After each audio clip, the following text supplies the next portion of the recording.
The start of the 20th century found Nevada in the depths of a 20-year depression. The great old bonanza days of the Comstock were over. A third of the population had moved away.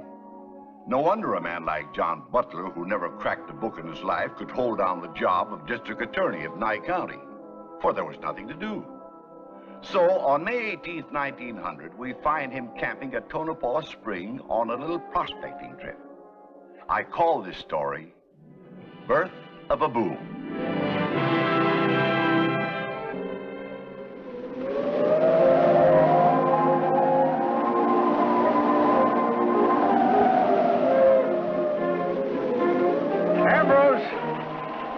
Ambrose! Consign that pearl. Maybe I should have fed him more flapjacks last night. He stayed closer to camp. I gotta waste hours hunting for him. Wind's blowing, it's gonna get worse. Ambrose! Ambrose!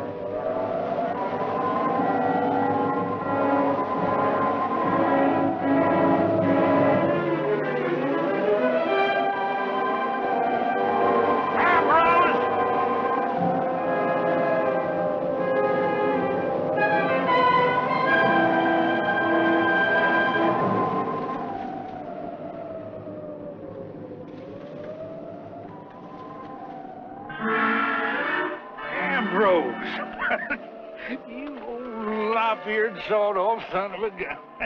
So you took shelter here, too, huh? Yeah.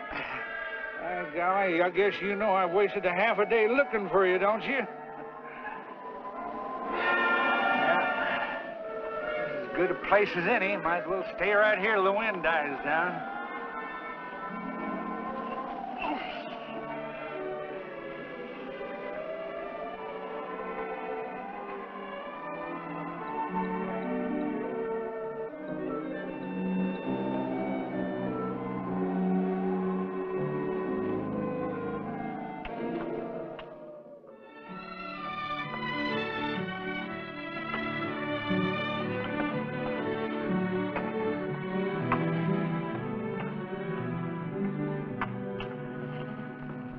Hey, Rondo. You keep your hands off that oar. I wouldn't have your filthy oar. I wouldn't trust you as far as I could throw a red-hot anvil with my bare hands. If you're looking for a fight. Hello? Jim Butler. How you doing?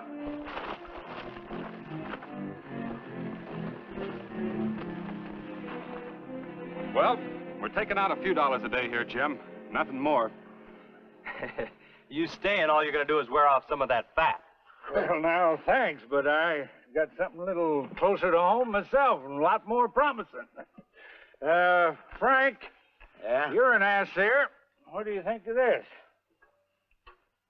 It's good for nothing but ballast. Well, I'd swear that black was silver. Nah. Run me an assay on it, and I'll give you an interest. You got $1? Oh, Well, then I can't be bothered. I'm tired of making assays for free. This here stuff's worthless, Jim. well, Ambrose, looks like this has just been a wild goose chase. Might as well head back home. Hey, Jim, will you be seeing Gert? I'm likely to. She's my neighbor. Well, give her my regards, will you? All right. Come on, Ambrose. Let's go.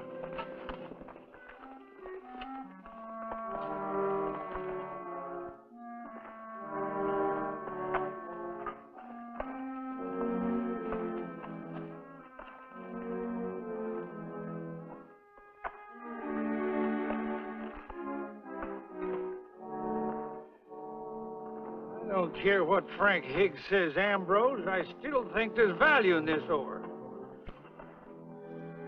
Yeah, I was about as welcome as South Klondike as a polecat at a garden party. Your young man sent his regards, Gert. Which one? Which one? How many you got, gal?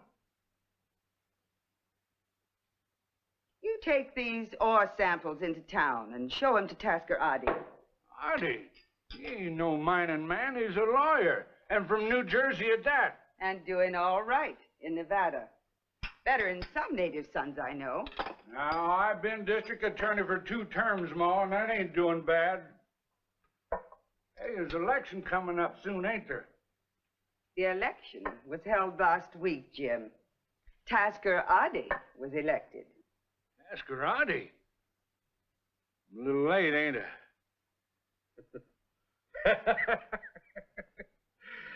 That's a joke on me. Jim, ain't you got any ambition whatsoever? Well, sure I have, Ma. I'd like to strike it rich, and I'd like to buy a bigger ranch, and want some hired hands so I can rest a little more. You take these in to Tasker Adi, or I'll take them myself. Now, don't go getting your neck bowed, Ma. I'll drive into Belmont first thing tomorrow. I want to congratulate him anyhow. Well, I'm no mineralogist, Jim. Your judgment is better than mine. Well, I'd say it's likely looking ore. Then let's run a report on it. I'm broke. You pay for an assay on it, and I'll give you an interest. How's that? Well, fine, except I'm broke, too. You even got $1? Not till payday. Yeah.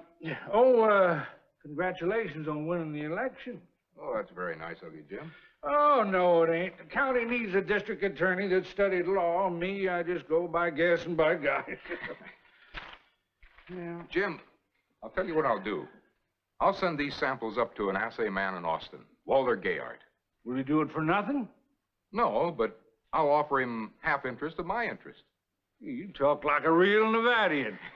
I'll write a letter tonight, and we'll send the samples up on the morning stage. Well, good.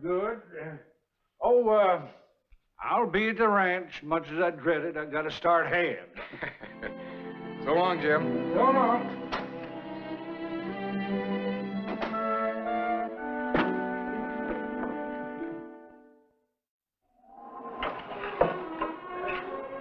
Fire and wind just won't let up. Mr. Butler! Mr. Butler! Hello, Red Dog. Got a letter for you. Oh. Well, thanks. I'll read it as soon as I get this darn dust out of my eyes. Mr. Roddy say, run fast. Very important. Right? Yeah.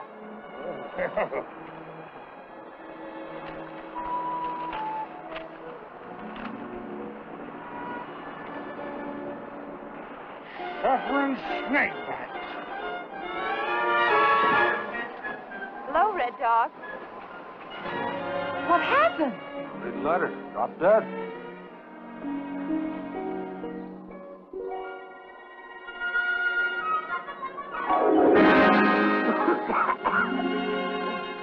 Over $500 a ton. Gold and silver. Jim, it's another Comstock. How much ground did you stake? Stake nothing. You put up a location marker. No. Jim, no monument at all. Don't worry. I can find a place again. Well, you get right out there and locate. I will. As soon as my hand's done. Jim Butler. First things first, Ma. If you don't hustle right out there, somebody else will beat you to it.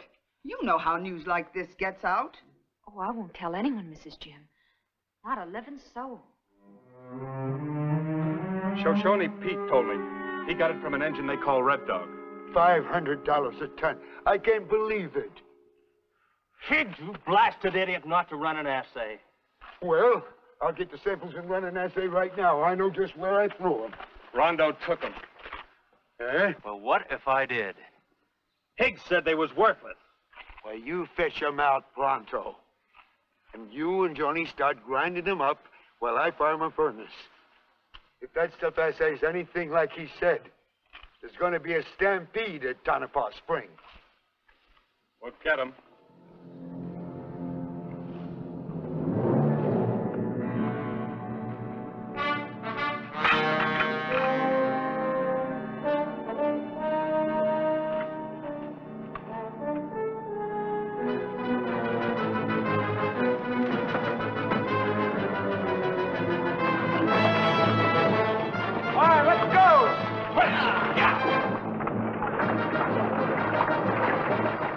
Gold!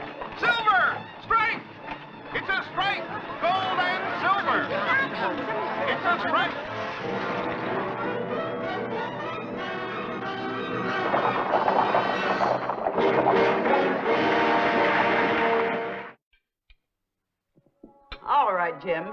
The haying's done. Now, will you locate? No use getting all steamed up, Ma. Nobody but me knows where that outcropping is. And by now, I'll bet you've forgotten.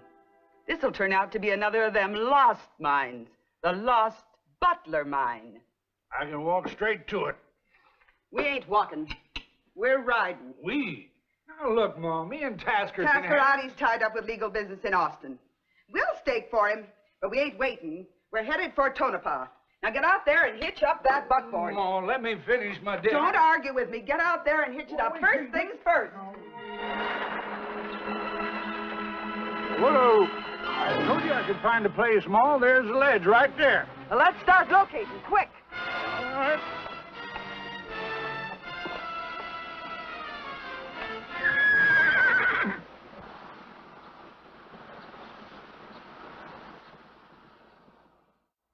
Desert Queen, that's in Ma's and my name, and the Burrow, that's in yours, and the Mizpah.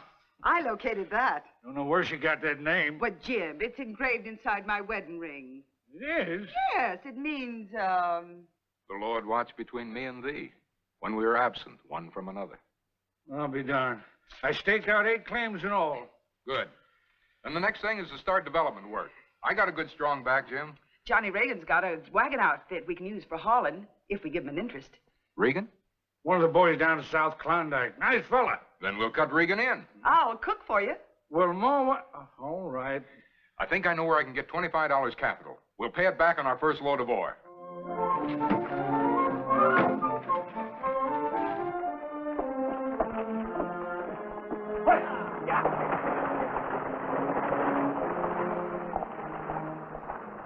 Well, Jim, there goes our first load to the smelter. Nothing to do now but go home and wait for the returns.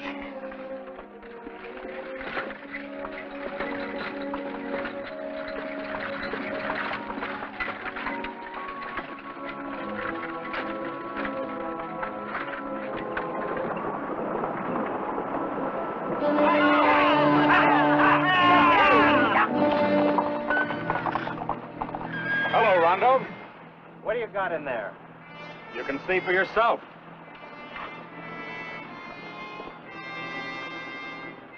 Ore. From Tonopah? Yeah? You dirty double-crosser. Leaving us in the lurch. They took me in because I had this wagon outfit. Don't look like much of a wagon to me. Looks to me like it's liable to break down any time. What do you think, boys? Hey, what are you doing?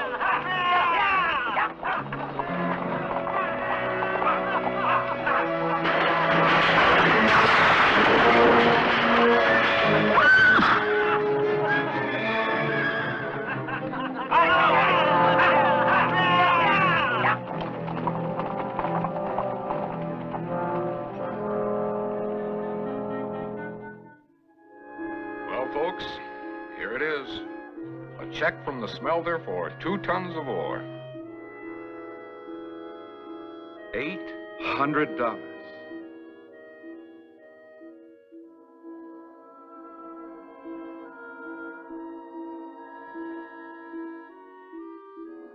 Yes, sir. $800. Take a look at that, Ma. $400 a ton. From the Miss Pop. Now, Ma. We owe a vote of thanks to our young partner here. He got some pretty rough treatment on the way to the smelter. Wagon attacked and overturned. Johnny, who? Well, it was just some sore heads. You see, Ma, all your worries are over. I told you I'd be a success, didn't I? We're really in business now. Nothing can stop us. Well, this means fortunes for all of us. But it means more than that. It means that the long slump in Nevada is broken. There's going to be a boom, I predict. A rush as great as the Comstock rush. To Jim Butler. To Tonopah. To Nevada. To Gert and Johnny.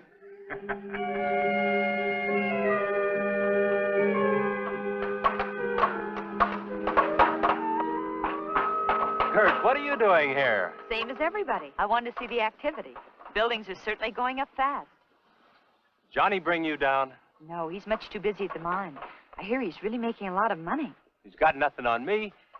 I've staked the richest claim in Tonopah, right in the heart of the main lode. Tony, that's wonderful. And, speaking of hearts, Tony, this is no time to talk of love. I've got $5,000 cash. I'll give it to you for a wedding present. And there's more where that came from. You better hang on to it. Gert. I'm not ready to make up my mind about anyone just yet. Come on.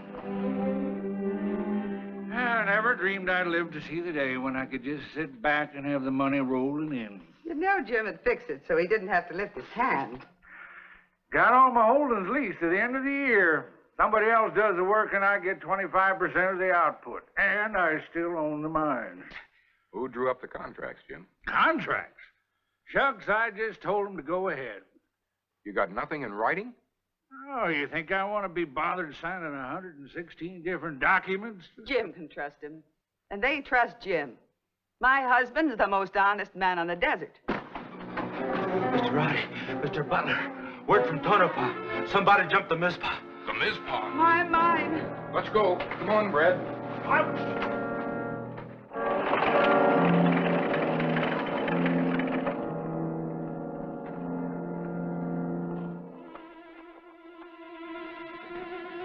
Nobody here. Lucky for them. What are you gonna do? That's the stuff. Burn it up.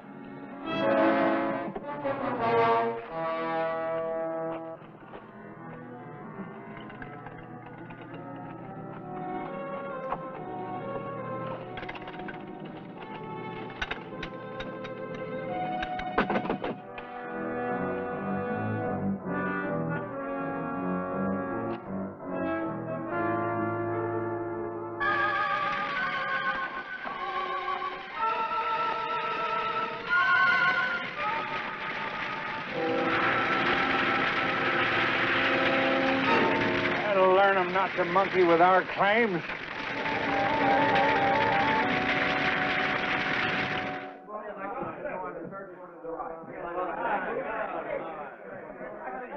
So, when I got back, I found that the tent had been burnt down.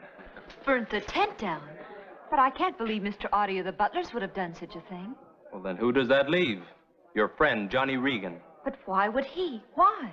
Because he's got it in for me. He knows I'm in love with you, and he'll stop at nothing. Why have witnesses? I'm absolutely shocked. Well, not as shocked as he'll be when he learns there was $5,000 hidden in that tent. 5,000? The 5,000 I told you about. Oh, Tony. But I'll sue him for it, and I'll collect. I hope you do. How do you do, sir?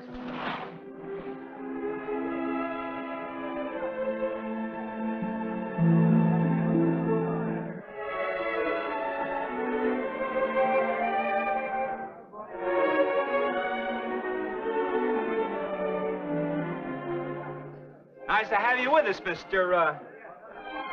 You're Wyatt Earp? I am. The Marshal of Dodge City and Tombstone? I was. Well, welcome to Tonopah, Mr. Earp. It's really nice to have you with us. Thank you. I'll give you a very nice room, number 101, right down in front. $336,000 for the 8 original discovery claims. That's the offer our syndicate made you, and I understand from Mr. Audie you've decided to accept it. That's right, sir. Here's a check for $200,000 representing your share, Mr. Butler. Thank you. Here's a check for $63,000 for your interest, Mr. Regan. Mr. Audie has elected to take part of his payment in the stock of our new company, the Tonopah Mining Company. And I'm happy to say, has agreed to be its first manager. I thank you all, and may the year 1902 be a happy one for you. I guess we all know what Johnny's going to do with his money. Getting married. Congratulations, Johnny. She's a wonderful gal. Well, I can't thank you folks enough for cutting me in on this deal. Oh, there she is now. Hey, Gert. Look at this.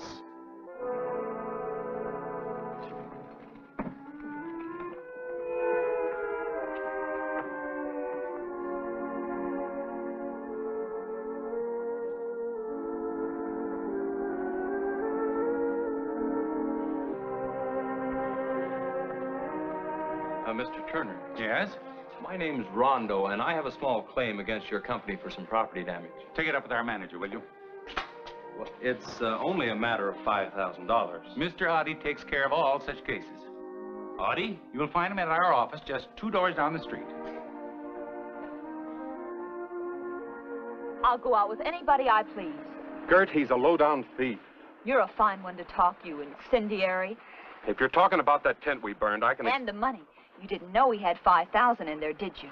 I don't believe it. Just another of his lies. Just wait till he sues you. A claim jumper bringing suit? That's a laugh. Claim jumper? Yes, he was on our ground, the Mizpah. I don't believe it. Ask the butlers. Ask Audie. Look, Gert, please. I'll be in Philadelphia if you need to reach me. Well, everything's pretty well set now. I don't anticipate any trouble. By the way, did a fellow named Rondo come to see you? No, why? He claims the company owes him damages. I referred him to you. Good. I'd like a chance to tell him to go to blazes. Whatever arises, I'm sure you can cope with it. Believe me, Tasker, it's a great satisfaction to be leaving the company affairs in such good hands. Thank you, sir. Turner, the big cheese of the outfit's gone back east. This is our chance to jump the Desert Queen. All we gotta do is dig a hole 10 feet down on the vein proper, and we got a valid location, according to the mining laws in Nevada. All right, get your horses.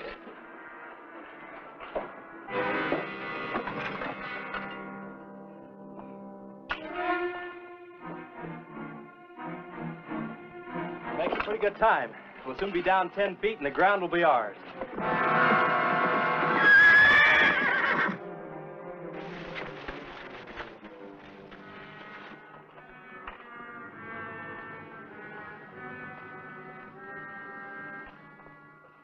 What's this? You're too late, Audie. Oh, no, I'm not. You're not sinking this shaft 1 inch deeper. Now get out of there. We're 6 to 1 and you ain't even armed. Get out.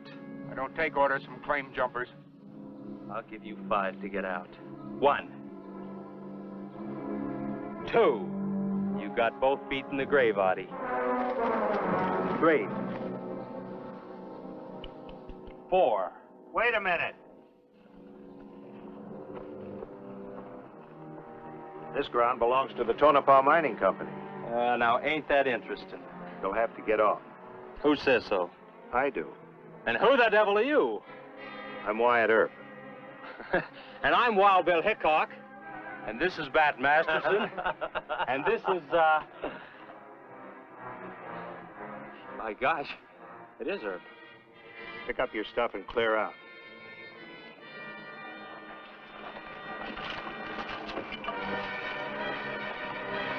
And if you know what's good for you, you'll be out of Tonopah by sundown. Thanks, Marshal. Just plain Wyatt Earp. On the 4th of July, Tonopah staged a big celebration. The parade was led by Jim Butler and Ambrose. Hi, Pa! Jim bought a big ranch over near Bishop, where he and Mrs. Jim lived happily for the rest of their lives. Speaking of being happy, and men like Wyatt Earp made Tonopah an orderly camp. Tasker Audie was elected to the Nevada Senate, later became governor of the state, and finally United States Senator from Nevada. And that's the story of Tonopah, the discovery that lifted Nevada out of a 20-year depression and launched the great bonanza of our century.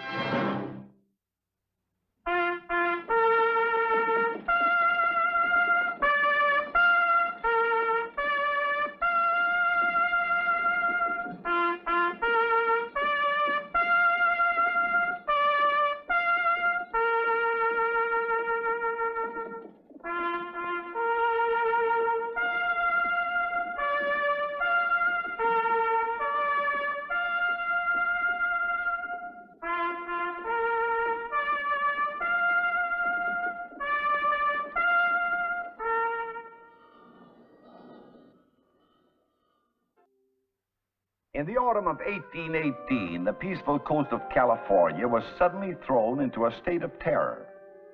Hippolyte de Bouchard, the dreaded French pirate, sailed into the harbor of Monterey, looted and burned the town, and then proceeded south along the coast for his next attack.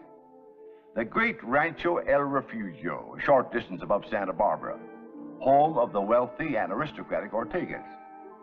Sentinels have already sighted a black frigate approaching the shore as we start our story of Yankee Pirate. The Ortegas are preparing to flee the ranch and take sanctuary at the mission Santa Ynez, farther inland. Hurry with those things.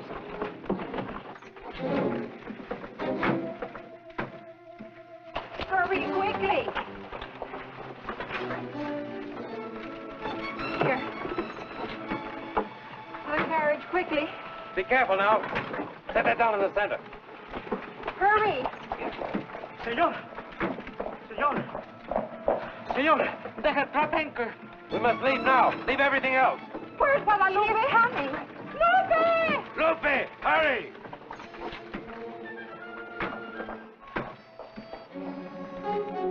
The pirates have landed. Do you want to be murdered? Well, what about the cattle? There's no time to round them up now. Poor creatures. At least Bouchard won't find any horses here to give us chase. Get in the carriage. Come on, Lupe. Follow the Camino Real through the pass, and then on to the mission. Let's go.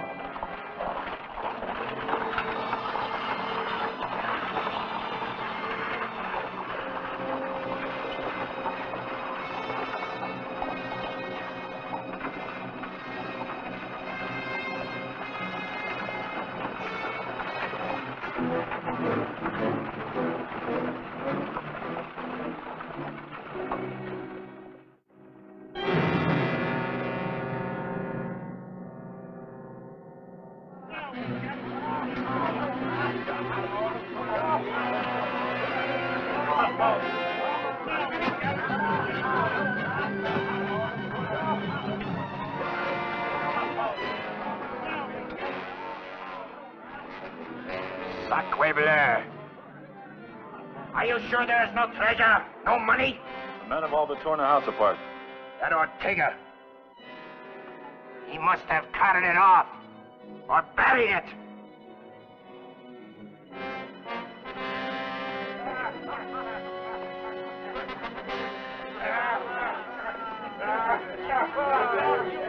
You Bill's rats, what you think this is, fiesta?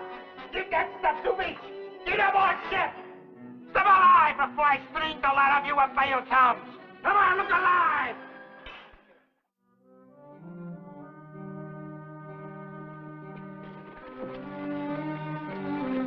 We'll drive those pirates right back into the sea. Have no fear. It was wonderful of you, Don Antonio, to come to our aid. Are we not neighbors? Your father would do the same for me were I attacked. Go with God, Jose. I will be back soon. Are you ready? Wait for me! You're going too, Father. It is my business to fight the devil, and this Bouchard is indeed one.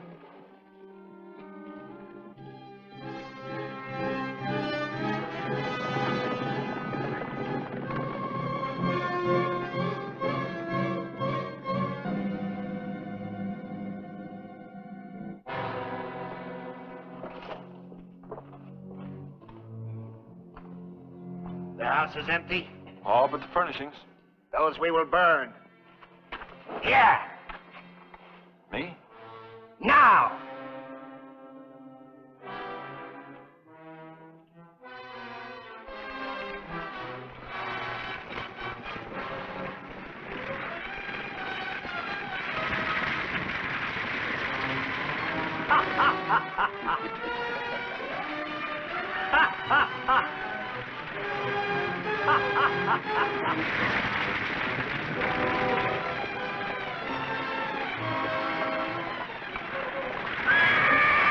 They're set fire to the house. Spaniards. Get to the ship!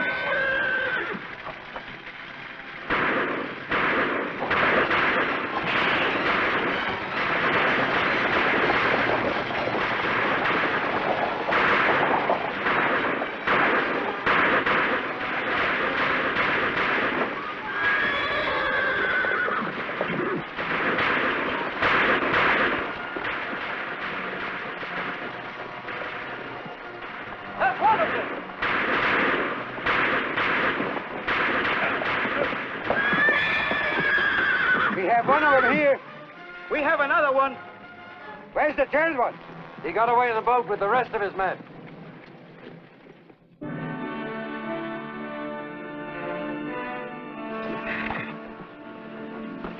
Pirates have been driven off. Thank the saints. 2 of them were made prisoners before they could reach the boats. Then it's safe to go home? Yes, it's quite safe. However, I must prepare you. They did great damage. I escort you there.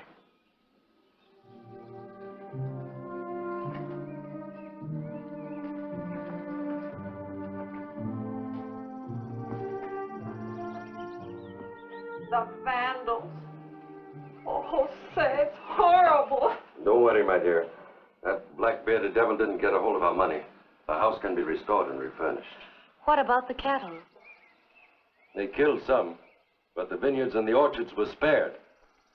Thanks to you, Don Antonio. I know more than anyone else. But it was you who gathered the other ranchers to come to our aid. The Ortega family is very close to my heart. Every member of it.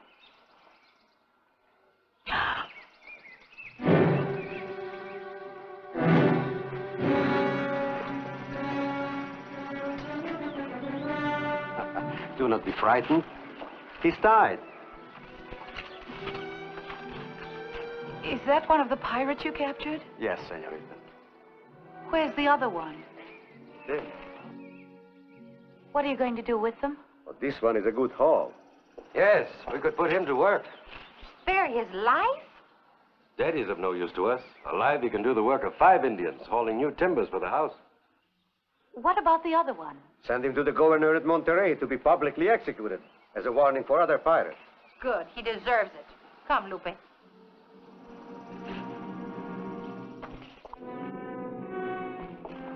Pablo.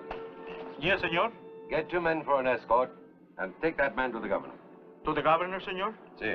Excuse me, senor. Taking him to Monterey is a lot of trouble, and shooting is too good for him. You caught the man, didn't you? Si, senor. All right, then. You tell me. What do you want to do with him? Tie him to a horse and drag him to his death. That is always a good sport, and he deserves it. Bueno. Go ahead. Vamos.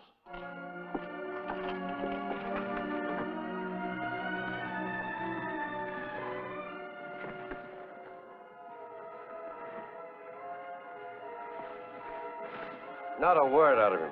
Not even a whimper. You do not think he could be Bouchard himself? Bouchard is black-bearded. I suspect this fellow is an Americano. I want to make sure you finish the race.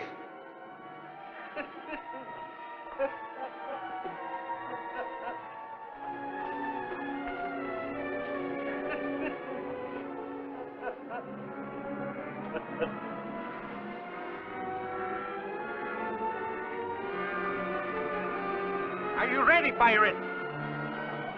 Go on, get it over with. Si, senor. Stop it! Stop it! Lupe, leave him alone. It's too awful. He's a pirate. But he's a human being. If we had fallen into his hands, Father, you have to stop it. Lupe, you get back into the house. Come, Lupe, come. You call yourself civilized? You're no more civilized than he is. Brutes and barbarians. The man deserves to be punished. Then stand him up against a wall and shoot him like a man. But not this. This is savage. It revolts my soul. Don Antonio, please. Well, she's right, amigo. It does us no credit. Give the man to me. I'll take him to my ranch and put him in hard labor. The man is dangerous. Oh, if he causes trouble, there is always a firing squad. Very well. On time.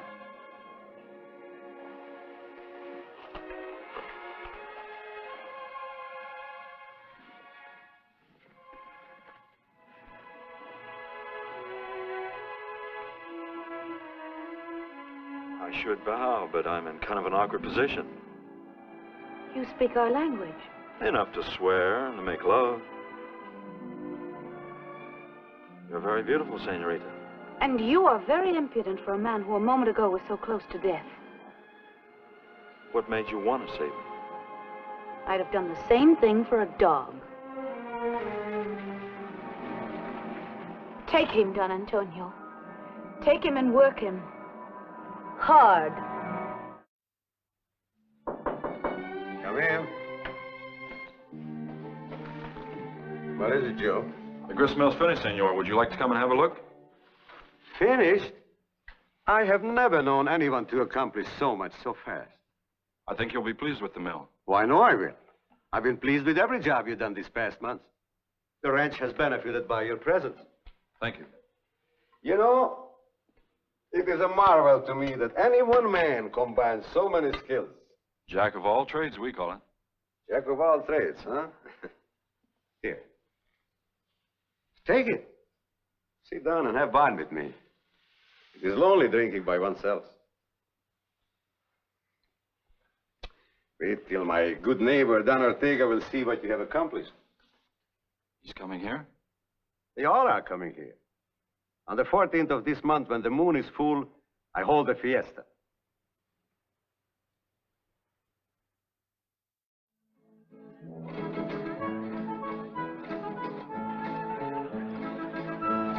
Senora? Oh, what a heavenly night. Wine, senora? Wine, Lupe? Yes, thank you.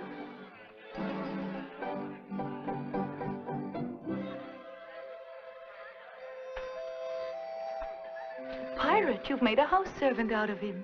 Do you think that's safe, Don Antonio, with so many valuables? The most valuable thing I own is Joe himself. Joe? There is nothing that man cannot do and do well. Building, blacksmithing. Right now, he's laying out a new vineyard for me. Likes his wines, I'm sure. He's the best deal I ever got in my life. And all thanks to you, my dear. You call him Joe. What's the rest of his name? I do not know. And good friends as we are, I have never asked. Friends? You're friends with a slave? Bond servant, Mama. It's the same thing. There is something very likable about this, Yankee.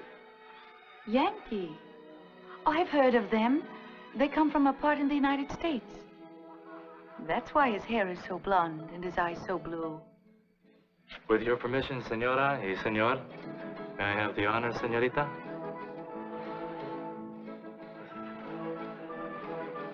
She grows more beautiful every day. It is high time she took a husband. You will miss her when she marries. Unless it is a neighbor and she settles nearby. No, please. You know, senorita, you've been dying to be kissed. No, I'll scream. You won't have breath.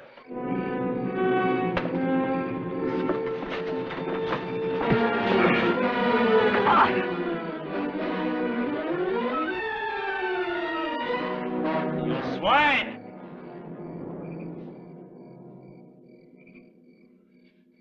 No, I would not soil my hands fighting a servant.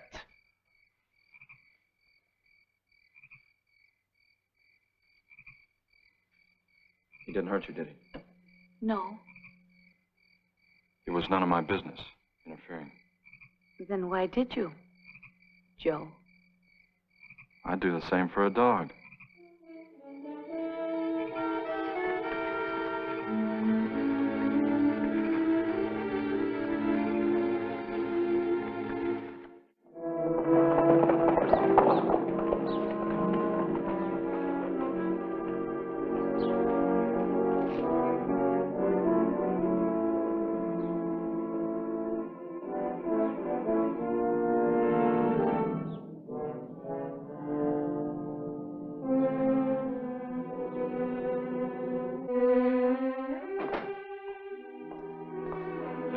I'll bring a letter to you from my master.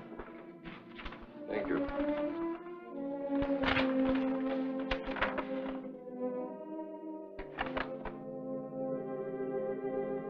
Well, What is it, Jose? this concerns you, Lupe. Don Antonio is asking for your hand. In marriage? How else? What an honor. I had no idea. Nor I. It comes as a complete surprise to me. A very happy one. Mama, his family is almost as distinguished as the Ortegas. His acres will join ours. But Papa... It would cement our friendship forever. You are a very lucky girl, Guadalupe. You talk as though it were already settled. There can be only one answer. To be quite vulgar, dear, Don Antonio Lugo is the biggest catch in California. Well, I'm willing that he pay his respects. Willing? Huh. to her. That doesn't mean I'll accept him. There is no need to be coy, Lupe. On the other hand, Ortega does not throw herself on a suitor. I will write a reply. Tell him he has our permission to court our daughter. You may wait outside.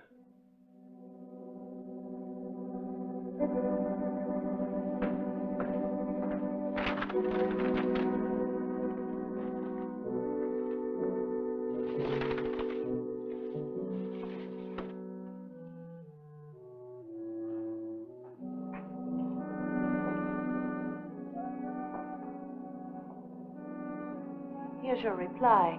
Thank you. May I say, Senor Lugo is a very fine gentleman. Any woman should be proud to be his wife. Why do you do another man's courting? Why don't you do your own? You forget, I'm not free.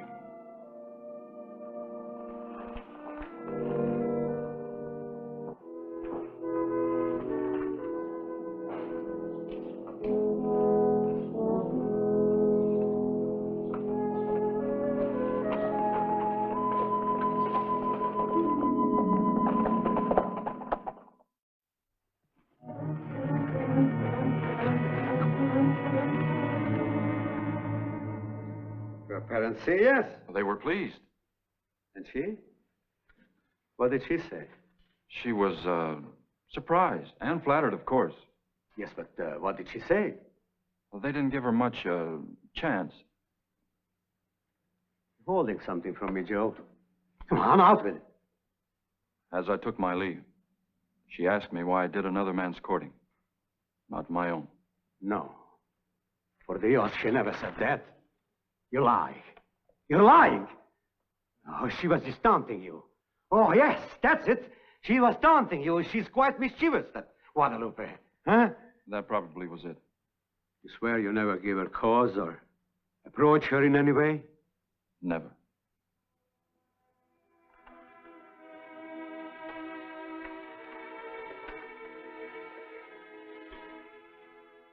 I apologize for losing my temper. My heart is so set on marrying her. She'll say yes, I'm sure. This house needs a woman, children. I'm not used to working where there are women. I'll still give the orders. Well, things are bound to be different when she comes here. I've served you all these months, senor. Are you asking me to let you go? Padres at the Mission San Gabriel in Los Angeles want a gristmill, like the one I built for you. Those padres know a good thing when they see it. I'd like to go down there. You would still not be free. The governor at any minute could order your arrest. You're a foreigner. And worse, one who entered California as a pirate. In time, maybe I could live it down.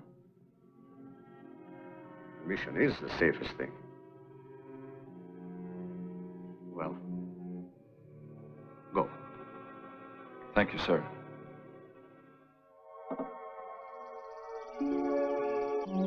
Hello, Father. Hello, Joseph. Beautiful. Exquisite, my son.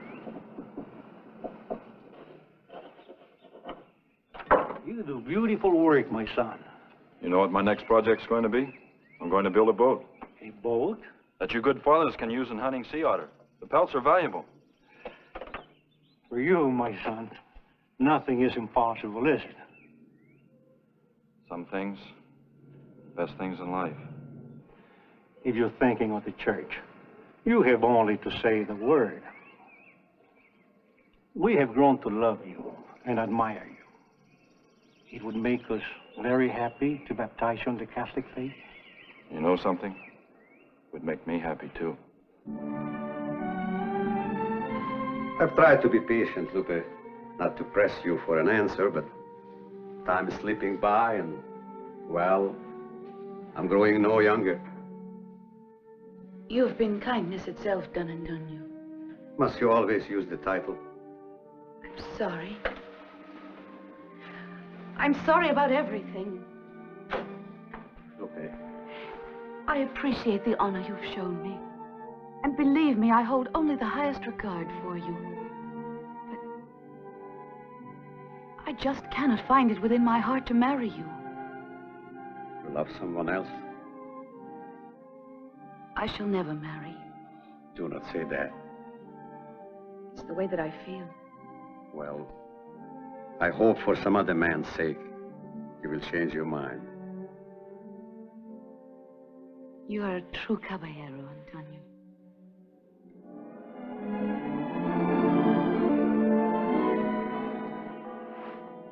Read it, my son. Decrete damnestia. What does it mean, Father? You have been pardoned, my son. Pardon? Pardoned by Pablo Vicente de Sola, Governor of California, by grace of His Majesty Ferdinand VII of Spain.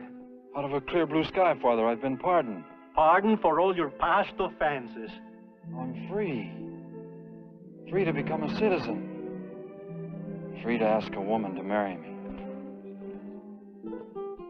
You know, I'll never forget that day. I was lying right there, waiting to meet the angels.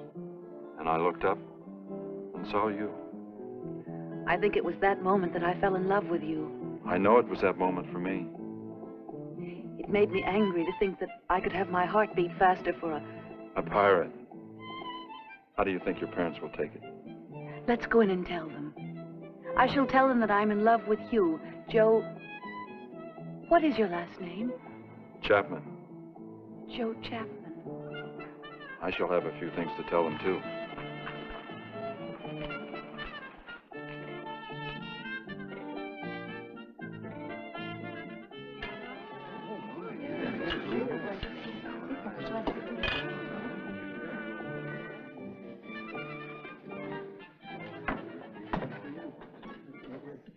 Friends, you have been invited here to celebrate the betrothal of our daughter Guadalupe to the young Americano Joseph Chapman. Senor Chapman is from Boston in Massachusetts, A very cultured city. where he formerly engaged in shipbuilding. One day, on the waterfront, he was, what was that word? Shanghai. Seized and carried out to sea against his will. And when he reached the Sandwich Islands in the Pacific, he, Jumped ship. These Yankee terms. Please, from here on, you tell them. Well, I was desperate to get back home. Escaped from the islands before they caught me again. So I grabbed the first chance that came along. Hippolyte de Bouchard was in Honolulu preparing to sail against the coast of California. Why, I don't know. So I joined his crew. And you know the rest. So you see, he wasn't a pirate after all. Not by choice, anyway. The governor has granted him amnesty. And he's been baptized Jose Antonio Chapman. Guadalupe and he will be married in the mission at Santa Ynez. Shall we drink to them? Please. I would like to drink first to the man who's responsible for the governor setting me free. To the greatest gentleman I know, my good friend, Don Antonio Lugo.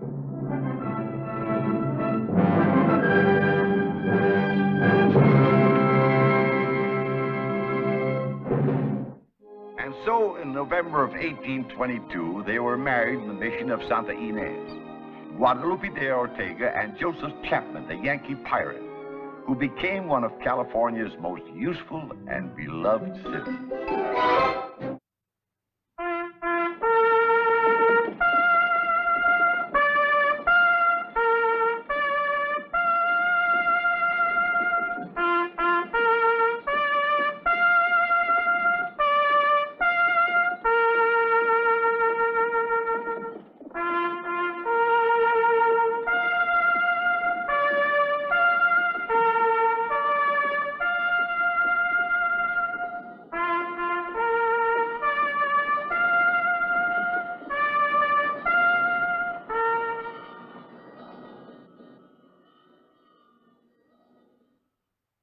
I'm going to tell you a big story of a big land, Texas.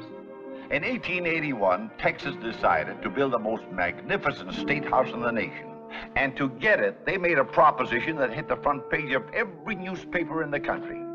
I call this story 10 in Texas.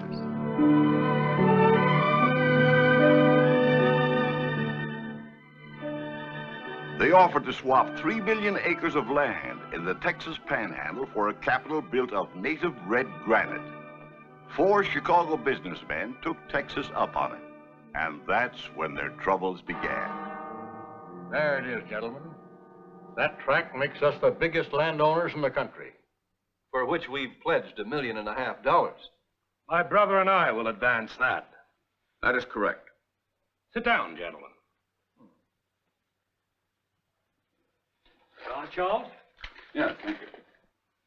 I have news for you. The job of building the Capitol is going to be much slower and cost far more than was estimated. Then there's just one thing that can save us. We've got to make that 3 million acres into a paying ranch. I can't think of a more unlikely quartet for the job. Amos, a politician. Charles, a congressman.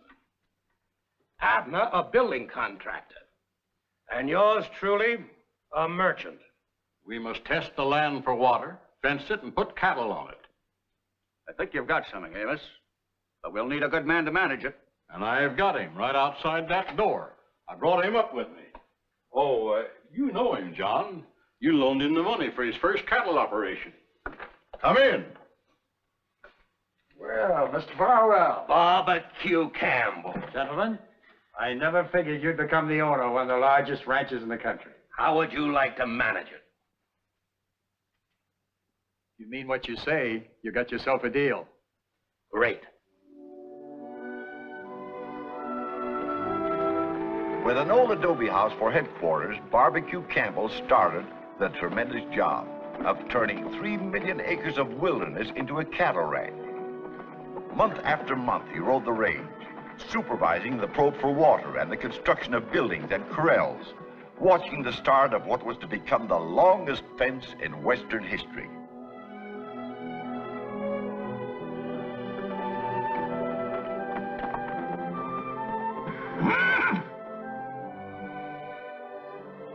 Somewhere out on the plains, they're driving those cows towards us right now. 22,000 strong. That's only the beginning. Yeah, the beginning of trouble. From now on, you'll be worrying about plagues and prairie fires that kill your cattle and rustlers that steal them. Your fence, he'll keep the cows in. The rustlers out.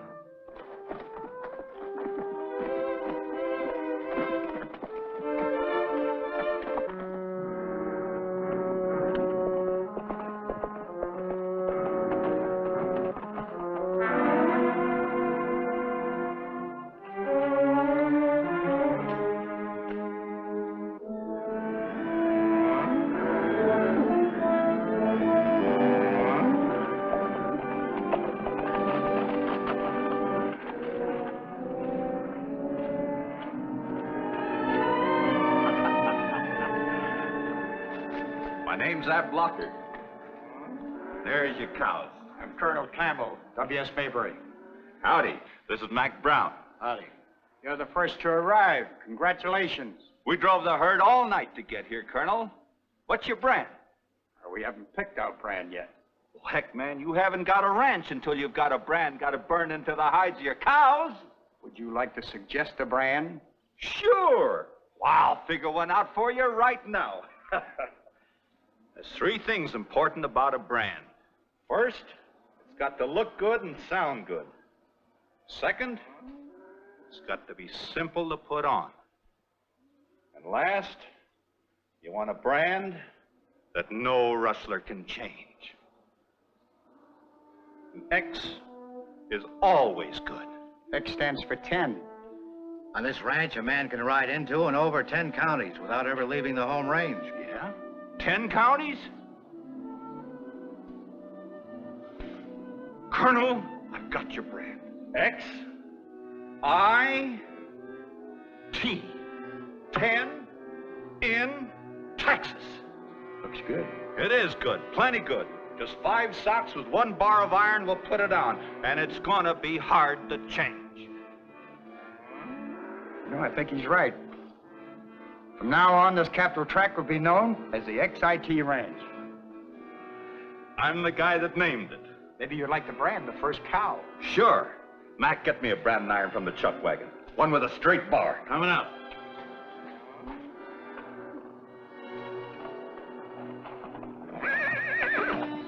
Blocker, I'd like to hire all your men and give you a top job. I reckon my men will stay and work for you, but not me. I got things to do and places to go after I stock on your first brand.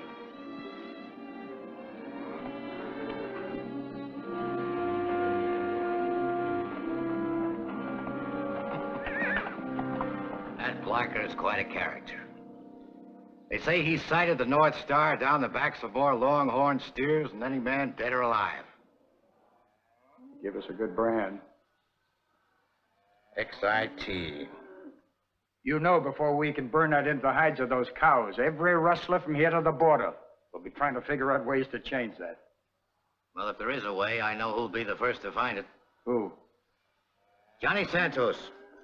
Hasn't been seen in Tascosa for a month. But he just happened to pass through yesterday.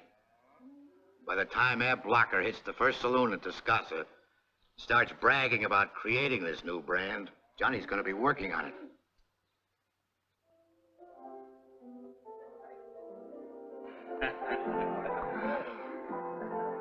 Biggest outfit in the whole world, I tell you.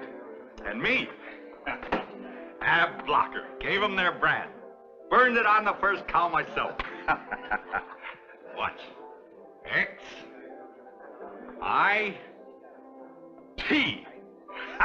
Give me another drink. He's so obliging, this loud one. Before they have time to put it on 100 cows, he comes and tells the brand. If you start to draw marks for stealing cows, I go. There's plenty men here would like better to look at Chiquita than to make marks for stealing cows. I think you will not like it if mark I make by diamond for other girl.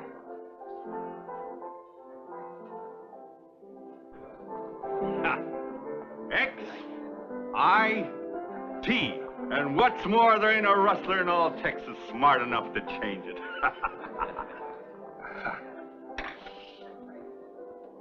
He thinks he's pretty smart, hombre. But he's not so smart as Johnny Santos.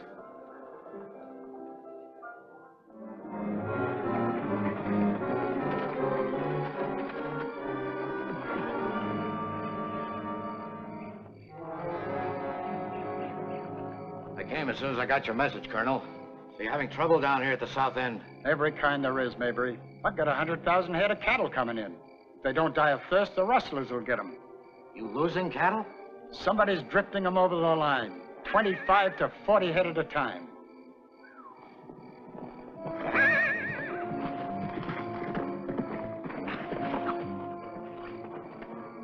Looks like Mac.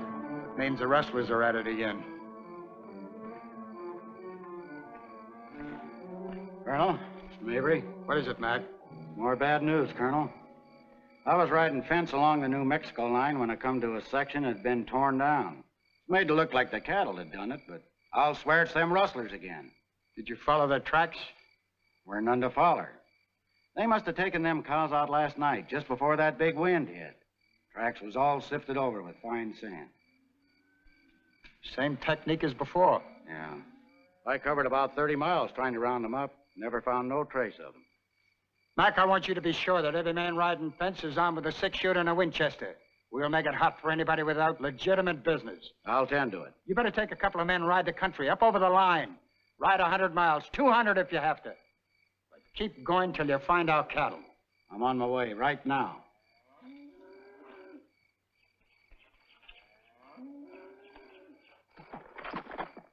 Mabry, it looks like we're up against a real smart operator. Could be one man working alone. What makes you think so? The last time, the boys were able to follow their tracks a couple of miles till the wind blotted them out. There were hoof prints of one horse, and that one rider must have drifted a good 40 head over the line, single-handed. Johnny Santos could do it. You mentioned his name before. Who is he? A young daredevil. Used to be a cowhand in these parts. His mother was a Texas girl, married a Mexican. She died when Johnny was born. The kid was raised in Mexico. Came up here when he was 18, got a job with the LS outfit. Then, like a lot of cowhands, he got a hankering for a small range and some stock of his own. He helped himself to the LS stock. The evidence pointed that way. the LS couldn't prove a thing. When was this? About a year ago. He took his cattle and he moved south. Somewhere down around the Rio Grande. But he's got a girl in Tascosa. Keeps coming back to see her. Maybe to change a few brands while he's about it. It figures. Every big outfit keeps an eye on him. But so far, nobody's ever caught him red-handed. You're going into Tascosa tomorrow to order water pumps. Check up on this Johnny Santos. See if he's been around lately. I'll do that. If he's stealing our cattle, I'll find a way to trap him.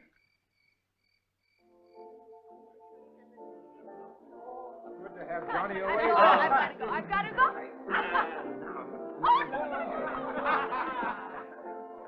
Hello, Chiquita. Hello, Mr. Mayberry. Looks like some of these waddies are trying to beat Johnny's time. Nobody beats Johnny's time.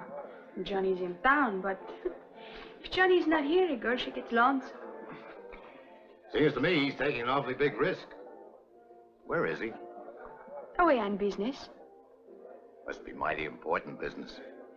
So he say. Does he still have that spread of his own down south somewhere? Why not? Johnny's a smart boy. He will be big cattleman someday. What I can't figure is why you don't marry him. Keep him out of trouble. Johnny is never in trouble.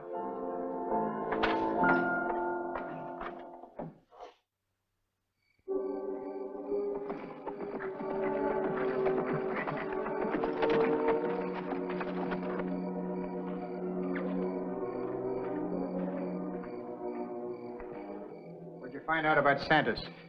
Well, I picked up several items here and there. First, he hasn't been seen around Tascosa for about 6 weeks. 6 weeks?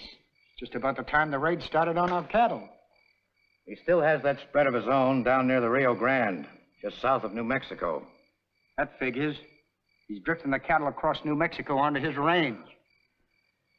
Now, this last item is just a rumor.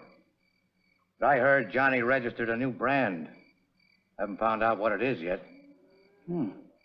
Sounds like he's figured out a way to change the XIT. Maybe when Mac gets back, we'll find out how.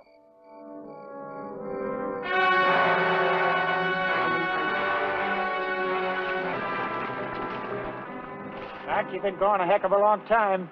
Just carrying out your orders, Colonel. All right, what happened? Well, first off, while we was following a lot of wrong trails, the man we was after was making tracks south. We was putting her over to Rio Grande country before I spotted about 60 head of cattle grazing down at the bottom of a timbered canyon. Rio Grande, huh? Yeah. Colonel, we hid out and waited 4 days waiting for that rider to show. Never did get a look at him. If he was around, he must have seen us first. Then when our grub give out, well, we had to give up. Were they our cattle? I'd have sworn every one of them come right off our range. Go on. That is, till I snuck down, got a good look at the brand. There it is, Colonel. And if you can figure out how anybody could make that out of the XIT, you're way ahead of me. Star with a cross in the center, huh? Be doggone if I can figure it out. I can't either. I've got a hunch somebody else can. Johnny Santos.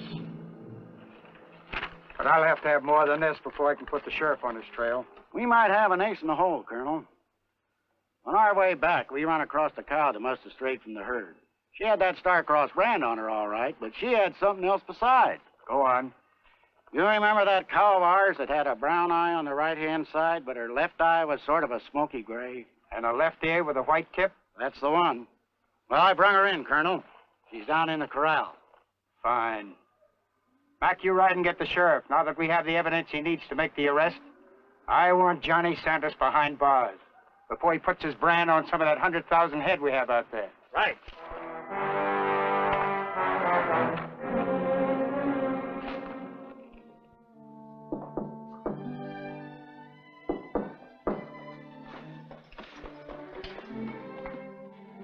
Johnny?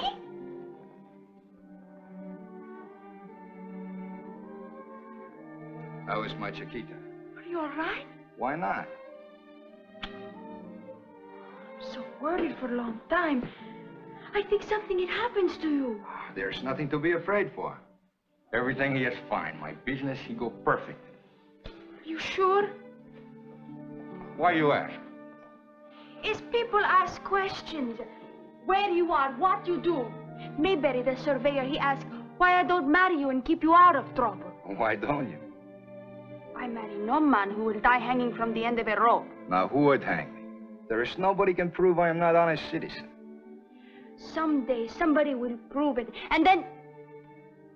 Oh, Johnny, you promise you will stop when you have still enough so we get good start on ranch. Already you have plenty for good start, but you keep on to steal.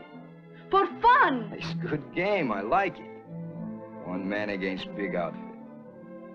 And Johnny Santos, he always win. Don't you find out who is it? Who is it? It's Jim East, Chiquita. It's the sheriff. Find out what he wants. What do you want? I have a warrant for the arrest of Johnny Santos. We know he's in there. So if you want to keep him alive, you better persuade him to come out peaceably. So it's true, Sheriff. I am here. What of it? You got no reason for to arrest me. I don't break no law. You're charged with cattle rustling, Santos. Open the door. Don't try anything. The house is surrounded. One false move out of you and 6 men will pump you full of lead. Johnny, please don't start anything. If you shoot, they will kill you.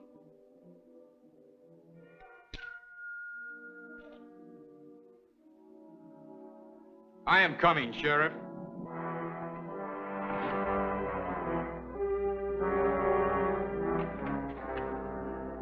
Johnny?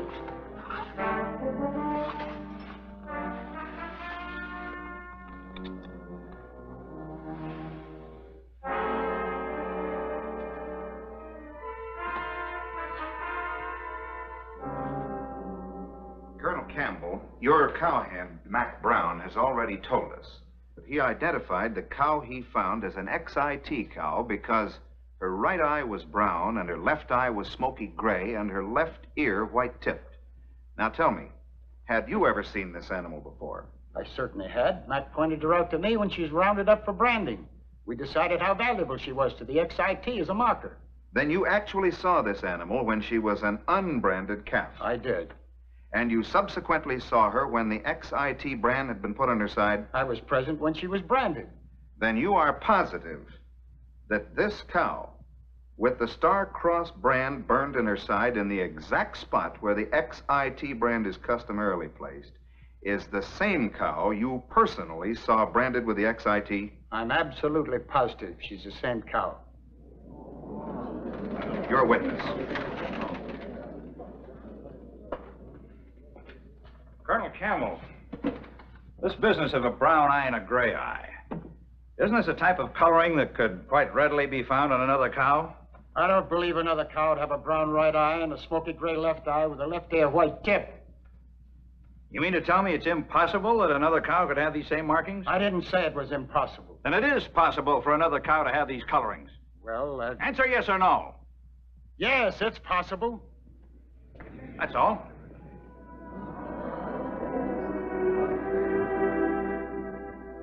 This star-cross brand of yours, Mr. Santos, where did you get it? Right here in my head. Isn't it true that you already have 2 other brands registered to you? I use them only until I can think of one better. And you just happened to think of this one after you heard about the XIT? I think of Star because my mother. She was born in the Lone Star State of Texas. Then you didn't register the star-cross because you discovered you could brand it over the XIT? Mr. Prosecutor, you try to convict me of a crime it's impossible to commit. I tell you, I make you bet. The gentlemen in the jury, they are all cattlemen, no? Yes, they are. All right. I bet you not one of these gentlemen, all smart as me, maybe smarter, can put star-cross over XIT. Let every man try. If they cannot do it, they will prove one thing. Johnny Santos is innocent.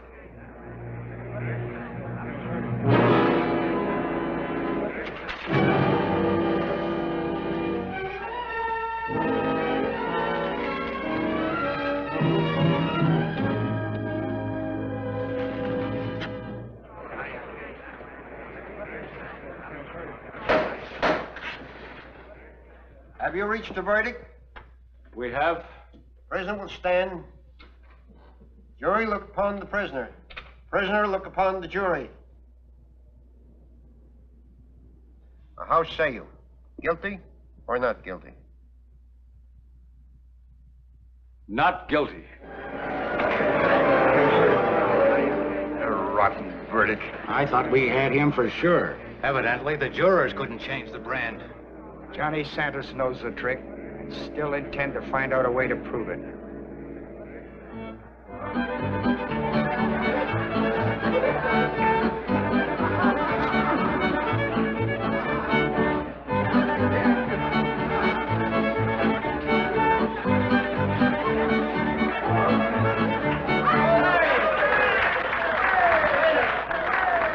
Waiter, bring drinks and food for everybody.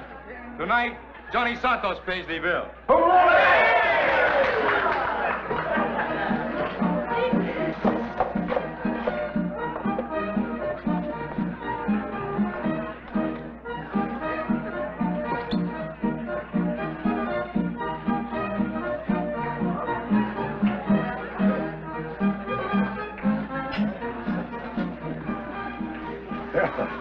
See, you're celebrating the verdict. How does it feel, a man to be acquitted when he knows he's guilty?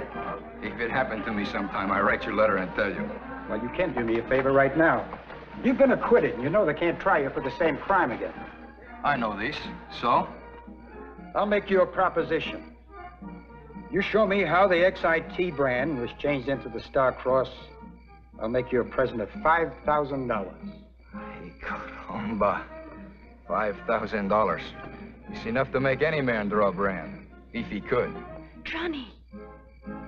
There's so much money a man could build house for a wife and babies. And be honest, cattleman? Why not? Show me the money. Right here. $5,000 cash. Waiter, get me a piece of soap. Now, everybody, listen. There is no man on jury can change XIT into Star Cross. Watch and see if Johnny can do. Come on, Mr. Campbell, you come along, just in case.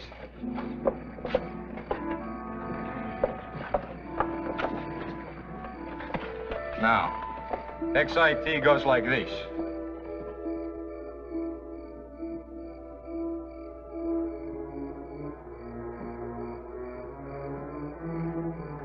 And my star, if I could do it, I think maybe I'd do like this.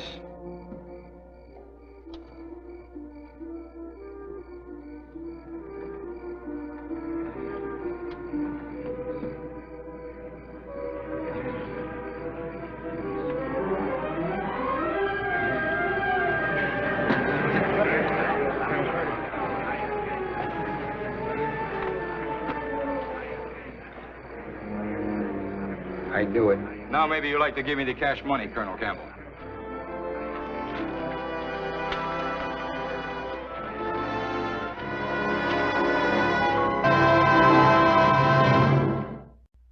So the mystery of the Star Cross brand was solved, and Johnny built the house for Chiquita, made restitution, became an honest cattleman, and raised many babies.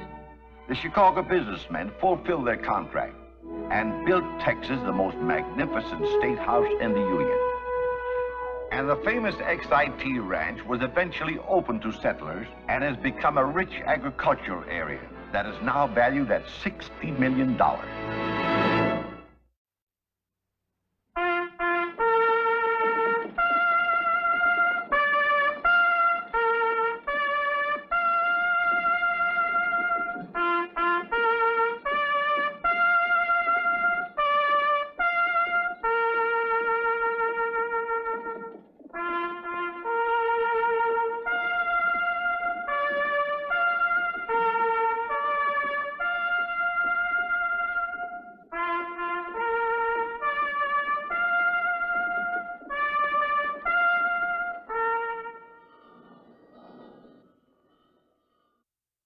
Trinidad, Colorado is today a modern city. But less than 100 years ago, it was a raw, new mining camp, not even on the map. When the Sisters of Charity chose a young nun, Sister Blandina, to go along to Trinidad, she thought she was being sent to an island in the Caribbean. Instead, she found herself in Colorado Territory at the end of the Santa Fe Trail and fulfilled her lonely mission in the midst of violence and sudden death. We call our true story about her Lost Sheep in Trinidad. Amen.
Marshal.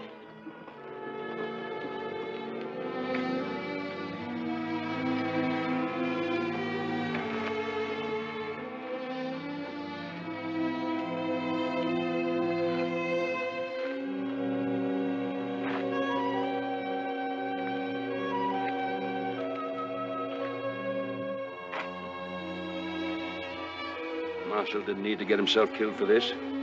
I'd have taken my loss. I'd have let those two ride out scot-free sooner than in any way be responsible. What's the matter, sister? Oh, he's just a boy. Help me get him inside. That's no boy. That's a dirty little murderer. Take him over and lock him up. And watch him. And watch him bleed to death? Somebody get him a doctor. He doesn't deserve a doctor. His kind belong in a cage.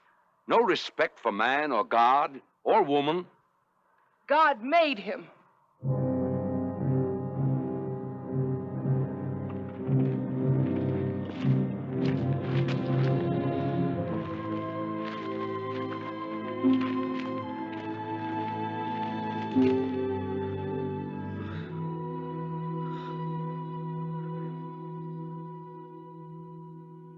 Who are you?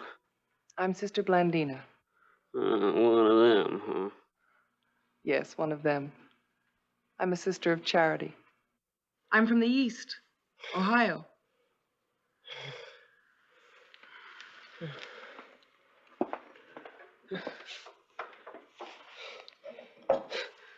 Where's my gun? It's over here on the wall.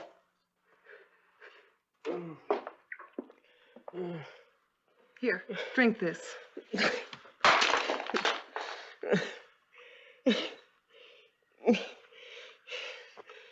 You've lost a lot of blood. You'd better lie still. Good morning, Mr. Starrett. Sister, I see you're still alive. Just barely. I had hoped you'd bring a doctor. I never said I would. I know. But I've become used to depending upon you, Mr. Starrett. I've tried to be a help, sister. And I'm still trying, in spite of you. I'll do anything I can to make Trinidad a good place for folks to settle in. A fit place for you to teach school in. With 4 doctors in this town... The doctors are a little too busy to take on any new patients. You mean too busy to bother about a boy who'll die if they don't? The sooner he does, the better for all concerned, including you, sister. I would rather not believe you mean that the way it sounds. You don't realize the kind of country you're in. I've lived here 7 years. You've still got a lot to learn, sister. Here. Take a look at this. He's part of the gang that's been running wild with Billy the Kid. You still think there's a lot of good in everybody if you could just get at it? Well, that just isn't so, sister. Not here in the territory. You know what your poor little boy did to me? He pistol whipped me. I stood there with my hands down. No gun. Never wore a gun in my life. And he came at me like a mad dog. That's all he is. You're giving house room to a mad dog. Look out, sister. Hey, Fat. Get out from behind her. Put down that gun. You shut up your mouth and move. Don't. It don't mean nothing to me. Put down that gun. You might as well. I've taken the bullets out of it. You're lying to protect that fat loudmouth. I'm not allowed to lie. Drop it. You hear me? Drop it!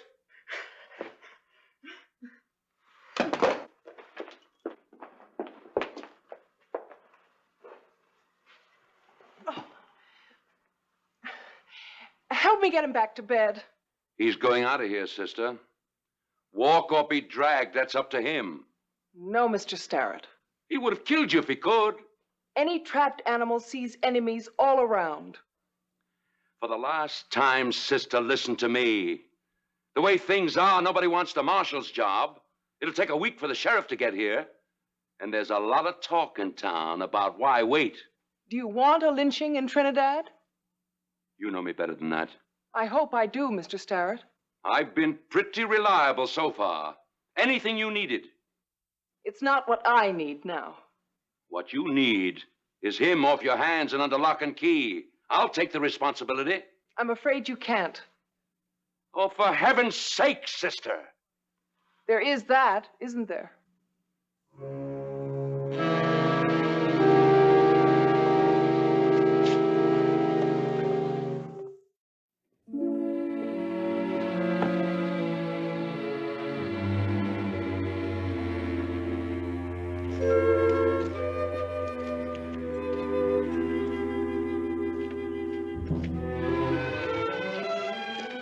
Good morning.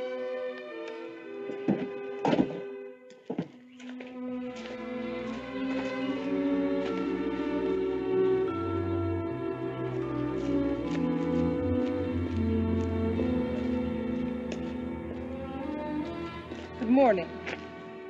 I'm sorry there's no school today. But you won't mind a little vacation, will you? Elsie? Mary?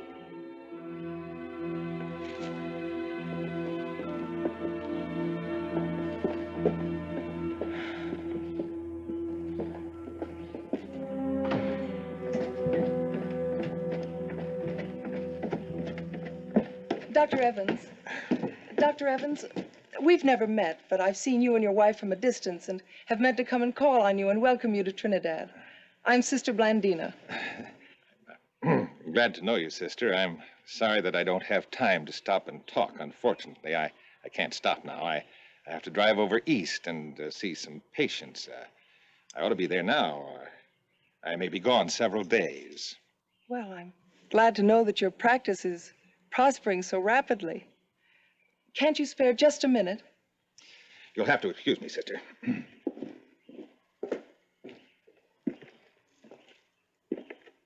Well, sister? Well, Mr. Starrett? I gave you fair warning. Yes, you did. I've never seen so many men taking time off from their work and walking around with guns.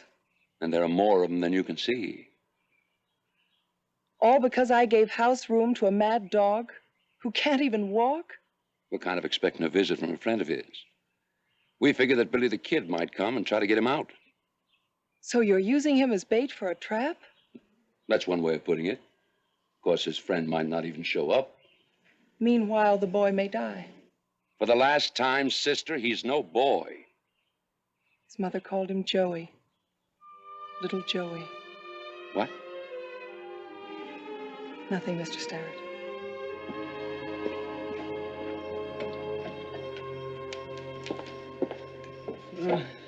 That's good. It's all right. Oh. Hey, more. What's that for? It's all right.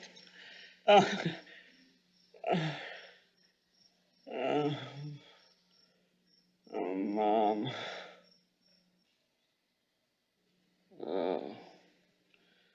It's you. Go back to sleep. I'm scared to sleep. Might not wake up. I'll be right here. Why? Why are you fussing over me? Because your mother isn't here. She don't even know where I am. She wouldn't care none if she did. Oh, yes, she would. No. No, she wouldn't. You know why I left Montana? I killed a man. He put me down in front of people and I stole a gun and I killed him with it. Right there where everybody could see me do it. Don't talk anymore. Talk anytime I feel like it. You'll start the bleeding. You said you're gonna get me a doctor. I tried. You tried. I'll bet you tried. What do you care what happens to me? I care very much, Joey. Don't you call me that. I didn't mean to. I won't again. You ain't no friend of mine. You're just doing what you have to do to get to heaven. Heaven. You know what Billy says? He says, I'm headed straight for hell. I'll take along as many as I can. I'll count on Mexicans and Indians to wait on me when I get there. Yeah, that's what Billy says. You know what he'll do to them no-good doctors wouldn't lift a hand to help a friend of his. He'll kill them. He'll hear. And he'll come and he'll cut them down. 1, 2, 3, 4. He'll cut them down. 1, 2, 3, 4.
Hi, sister.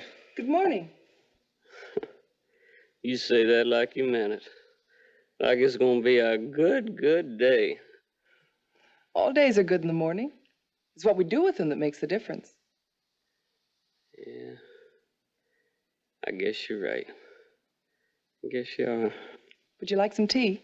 Sooner have some coffee. I'm sorry. Hard up, huh? Yeah, we're hard up at home. Do without this, do without that. I quit school soon and go with patches on my britches. I can manage.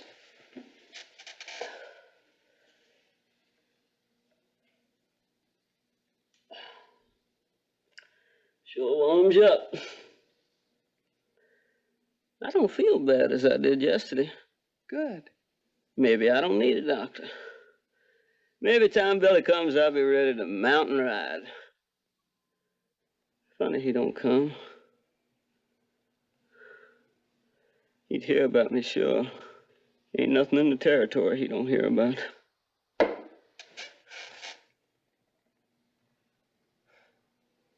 right, I'll just rest up here a spell. That's right. Rest. Don't worry. Ain't nothing to worry about as soon as Billy gets here. Sister, I've been thinking about things.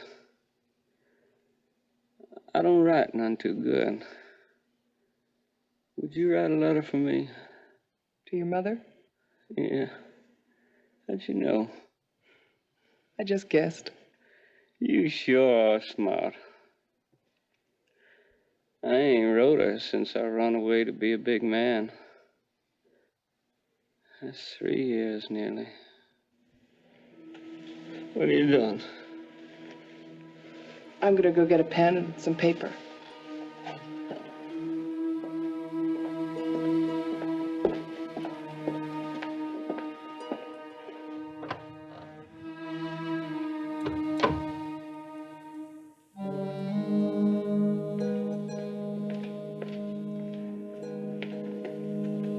Hold it.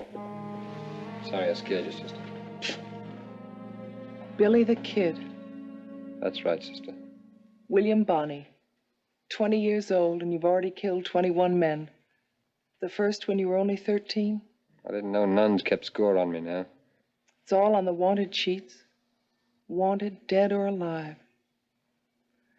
Your friend was sure you'd come for him. All right, so I'm here now. You just step out of the way. He's tried so hard to be just like you. He's done pretty good at it. 2 lost sheep. I'm no lost sheep, sister. I know right where I'm going, and I'll get there. We both know where you're going. To the end of a road that only leads one way. What happened to the boy you could have been, Billy? The boy he was? What do you mean, was?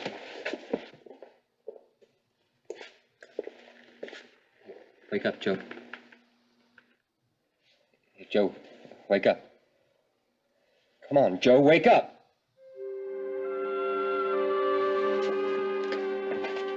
He's dead. He wanted me to write a letter for him to his mother. There wasn't time enough. You kept me outside preaching at me? Carried his load as far as he could. Shut up. 4 doctors in this town. Not one of them raised a hand. Told me you'd kill them all. 1, 2, 3, 4. But you won't. I don't see any gun on you to stop me. That black dress doesn't mean a thing to me. What does, Billy? Killing? Killing until you're killed? Driving other people to murder to stop you from murdering? Every able-bodied man in Trinidad is out there waiting for you, armed and ready. You're lying. I told your friend I'm not allowed to lie. They counted on you coming for him. Why'd you tell me? Because you're Billy the Kid. You might kill and get away like you have before.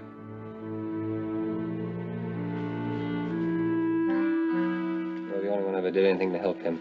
Put it in a collection plate. Tell me there's dirt on it because I'm Billy the Kid. There's blood on it. Just say a prayer over it, sister. Wash it white as snow. What kind of nun are you? You won't take my money. But you wouldn't let me go out there and maybe get my head blown off. And you tended Joe like he was your son. Sounds like you got company coming. Like you just kept me hooked here till they came. Sister Blandina. Go on, open it. Sister Blandina. I said go and open it. Go on, let him in.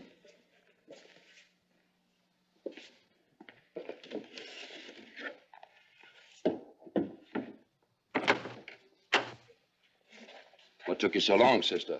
I was busy. We thought maybe something had happened. Something has happened, Doctor.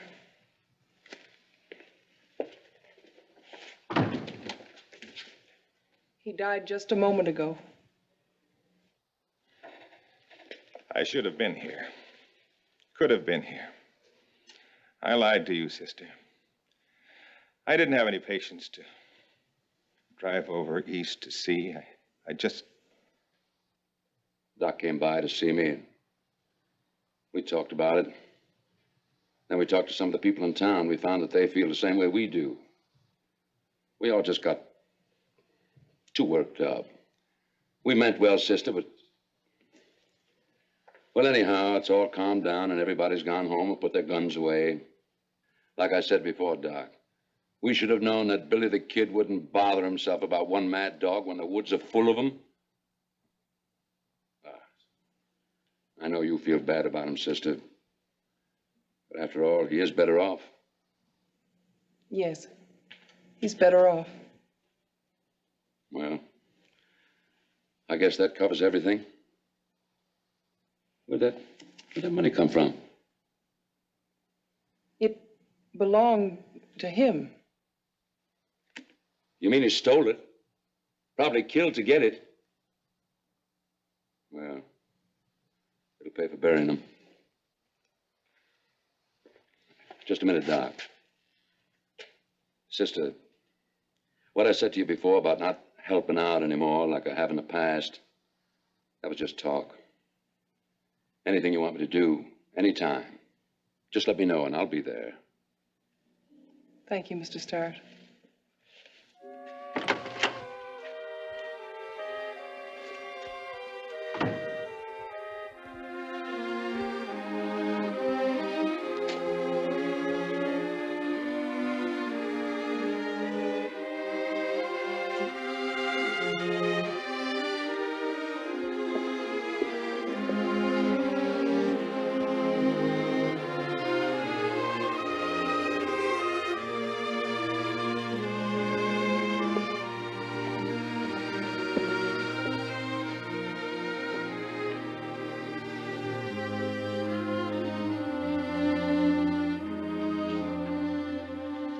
I always light the altar candles this time of day. You're too tough for me, sister. I'll stay out of your town from now on. So long, sister. Goodbye, Billy. Sister, when you say your prayers, maybe you could just mention Bill the Kid. I will, Billy.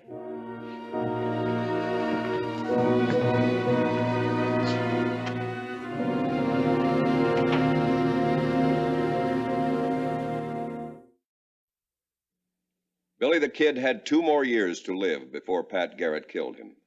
Sister Blandina never forgot him. She built a school and an orphan's home, a hospital in Santa Fe, and another school in Albuquerque, which stands today.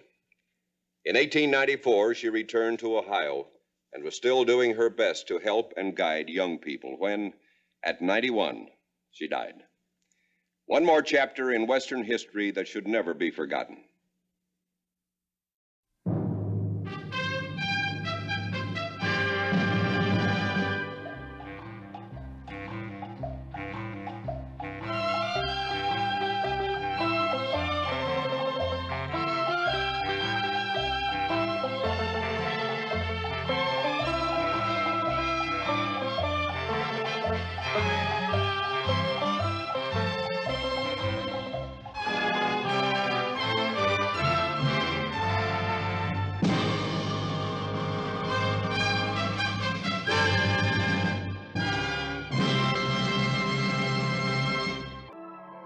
Now, Rosemary DeCamp.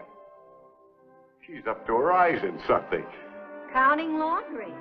8, 9, 10 pairs of jeans in this week's wash. And 17 polo shirts. Just because my children are all girls, don't think I escape heavy laundry. Take a look. Rugged is the word. Girls, what are you doing? Nothing.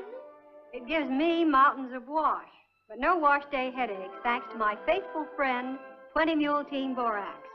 Use 2 handfuls in each load of wash, along with your favorite soap or detergent. It's a fact, friends. Heavy-duty laundry is made light, easy, and quick with 20 Mule Team Borax in the wash water. Because the borax crystals cut grease, Dissolve completely, float the dirt right out. Speeds and sweetens the whole job. Important to know, only 20 Mule Team Borax can make your wash Borax Sweet. We oldsters are lucky. We can remember Buffalo Bill's famous Wild West show. Last time I saw it was in Billings, Montana, back in 1905. Little did I realize then that one day I'd be sitting here telling the story of Two Gun Nan.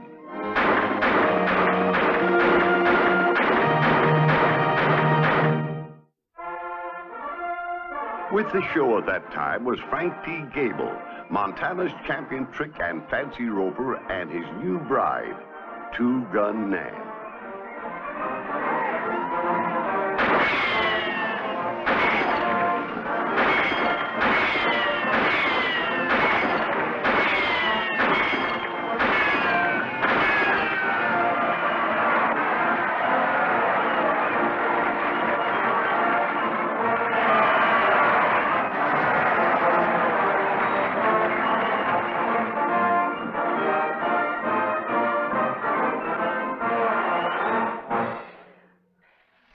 Settle an argument for us, will you, Bill? I didn't know that you lovebirds ever disagreed. This is purely an impersonal argument. What's the longest distance anyone ever traveled on horseback without changing horses? Oh, Cheyenne Bill's right, I reckon. From Cheyenne to Chicago. About 1,000 miles. Yes, and his horse dropped dead when he got there. Nobody's ever ridden clear across the continent. No. Why, you thinking of trying it? It would be quite a feat, wouldn't it? Oh, especially for a woman. You don't think I can do it? Oh, I think you could if any girl could. Well, she's not going to try. Frank, please, I really would like to. 3,000 miles alone on horseback? Not while I'm in my right mind. I know I can do it. But why? Why would anybody want to ride clear across the continent, huh? Why does a chicken cross the road? To get to the other side. All right, if you're dead set on it, I'll go along with you. Oh, Frank. Oh, you mean go along together? Well, sure, we're partners, aren't we? Darling, don't you see? The whole point. The thing that would make it a really great achievement is for me to do it alone. It'd be the first time we've been separated since we were married, you know. Frank, I've got an idea. I'll put on exhibitions of roping and shooting in towns along the way. That'll pay for the trip. Then you could act as advance man. Go on ahead and make the bookings. Oh, Nan, why did Buffalo Bill encourage you in this? Now you got the bit between your teeth. So stop yanking, darling, and give me my head.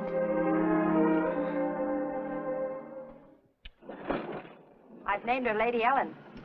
Oh, you're not planning to ride this horse across the United States. Why else would I have bought her? Oh, but this mare's a thoroughbred. What you need is a Mustang. Just what I told her, a good, tough Western horse. A Mustang is the only horse that will get you through, Nan. The Pony Express proved that. The Pony Express was out for speed. What I'm looking for is a horse with morale. Lady's got it. Let me show you what I'm teaching her to do. My plan's to follow the railroad.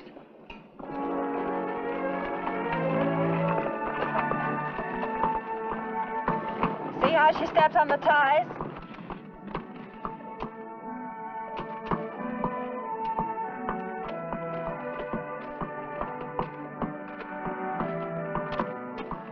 Not many horses will walk a high trestle. You're not going, and that's final. I don't want to see you risk your life. I run risks every day, twice a day, doing stunt riding. Bill, stop her. Just tell her she can't go. Oh, leave me out of this, please. I'm leaving exactly when I said I would. 12 noon, September 1st, from the center of San Francisco. All set, Miss Aspinwall? All set, Mayor McCarthy.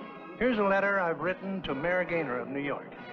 I'll deliver it to him. I'm sure you will. Goodbye and Godspeed from all of us in San Francisco.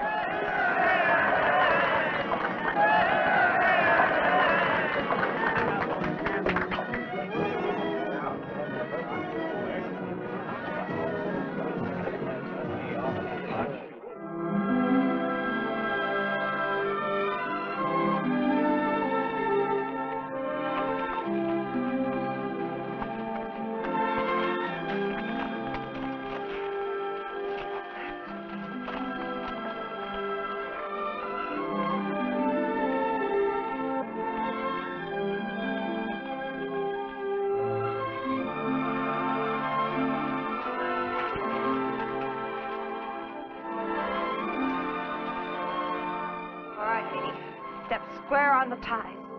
Don't look down.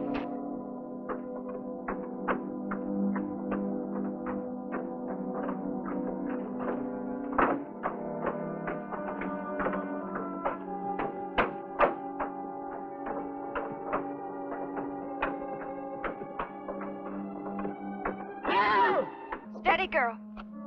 We can't turn back now. Easy, lady. Don't look down, lady. Not much further, lady. Steady, girl.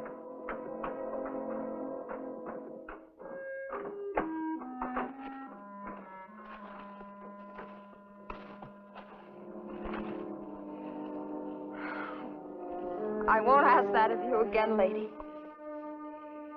From now on, we'll forget the railroad. Cut cross country.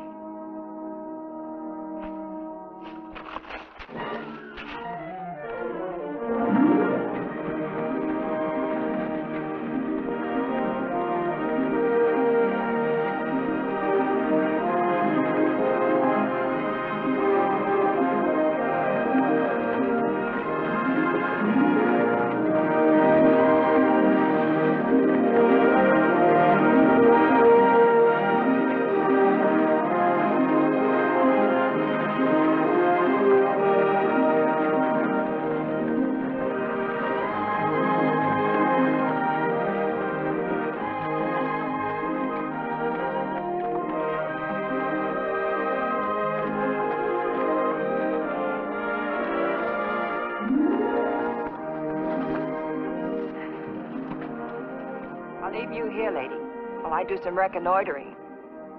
Take a look around.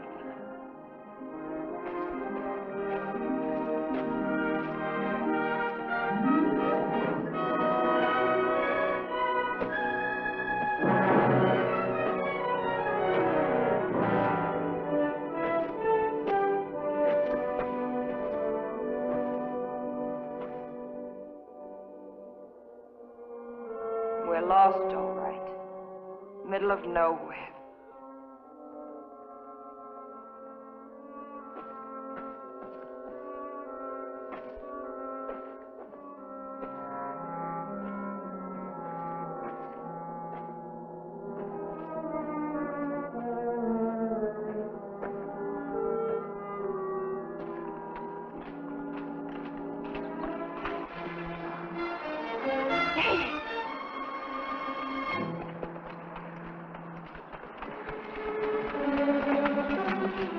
Lady! Lady! Lady!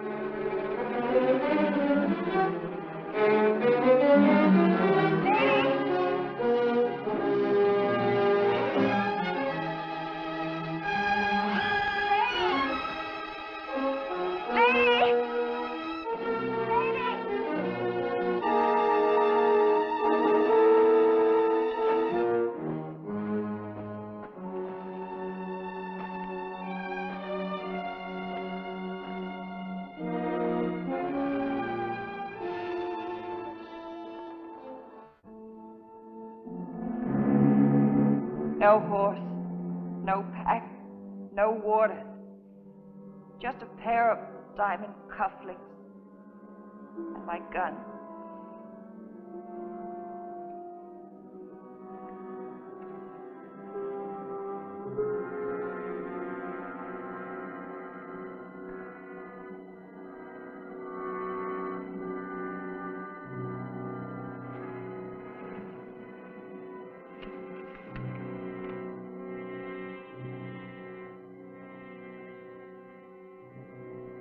Dear Frank, there's only one chance in a million you'll ever read this.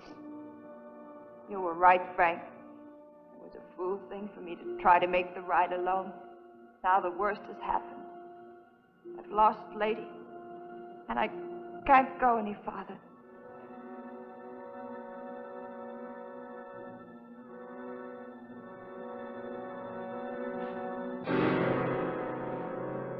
6 weeks and not a word from her. If she'd have followed the railroad like she said she would, she could have wired me. Nan will get there, son. That girl's got the heart of a lion. Now take my advice and go on to wherever it was you were supposed to book her first appearance. Grand Junction, Colorado. And wait for her there. She'll make it.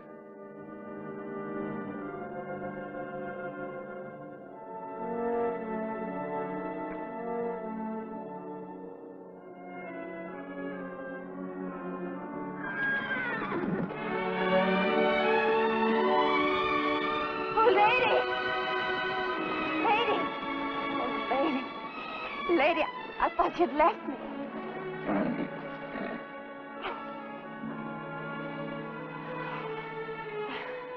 Still lost, lady. But we're together.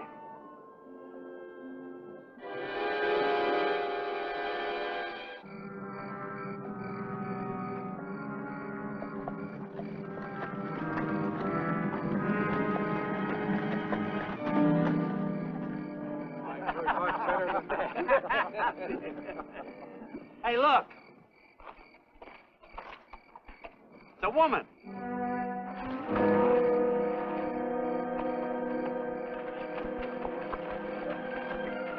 Wonder where she came from. Grab hold of her feet. Hey, she's pretty.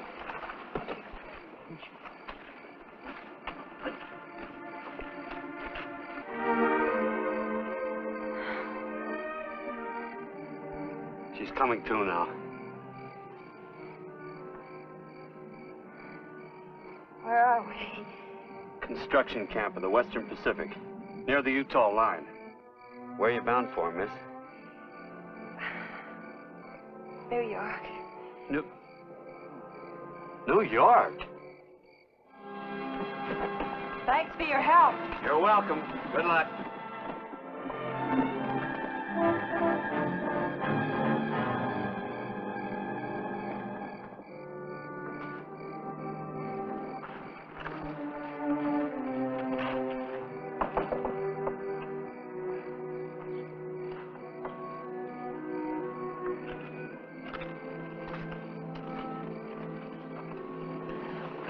Guess we'll have to wait till morning, lady. Well, at least I'll have a hot bath and a bed for a change.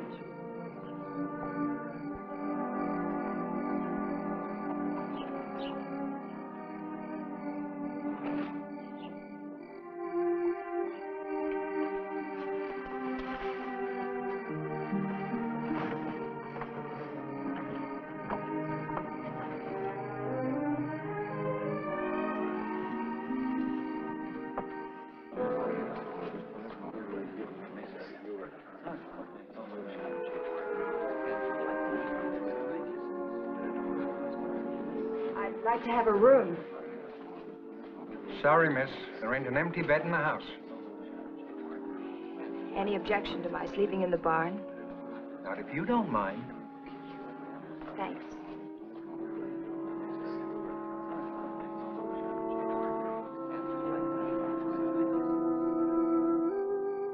Howdy. I was in the hotel. Heard you couldn't get a room. My ranch is just a few miles out of town. You could be comfortable there. This'll be all right for one night. Wouldn't cost you a cent. I've got to be on my way early in the morning. Where are you bound for? New York. New York? On horseback? What for? To meet the mayor. Now, if you'll excuse us, Lady and I would like to hit the hay.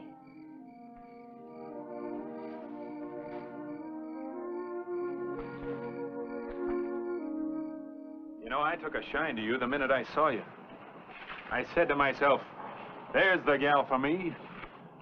Look, honey, the mayor of New York ain't as well fixed as I am. I own the biggest cattle ranch in the whole state of Utah. You marry me, and I'll give you a $1,000 saddle as a wedding present. A $1,000 saddle? Yes, ma'am. Silver and gold mounted. Please. Oh, wait, please. Look, I'll throw in a silver bridle. And silver spurs. I've already got silver spurs, and I already have a husband.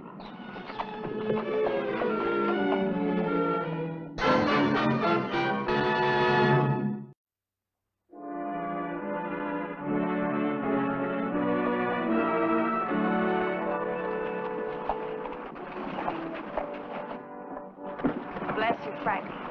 shouldn't let me down.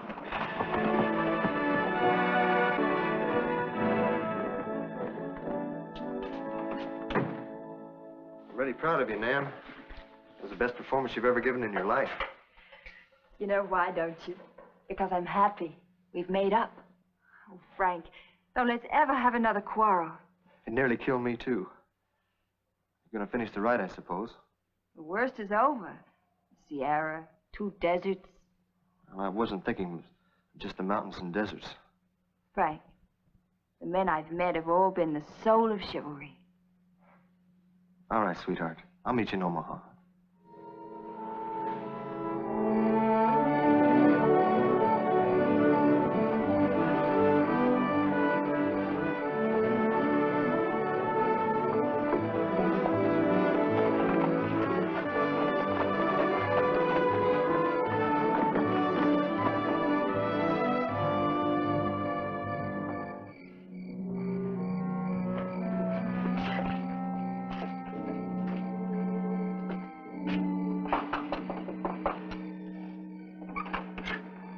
Hello, I wonder if you can help.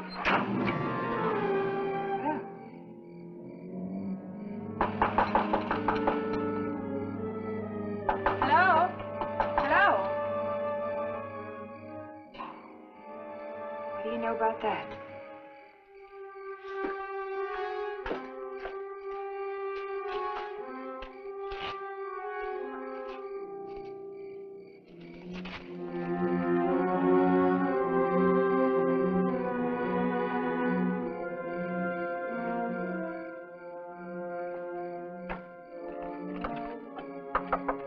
Hello? Hello?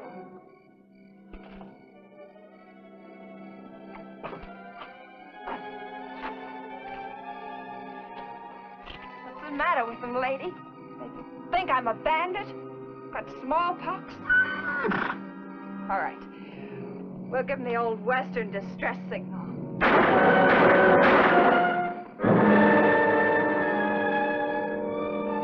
I'm a girl, alone. My horse and I are tired and cold and hungry.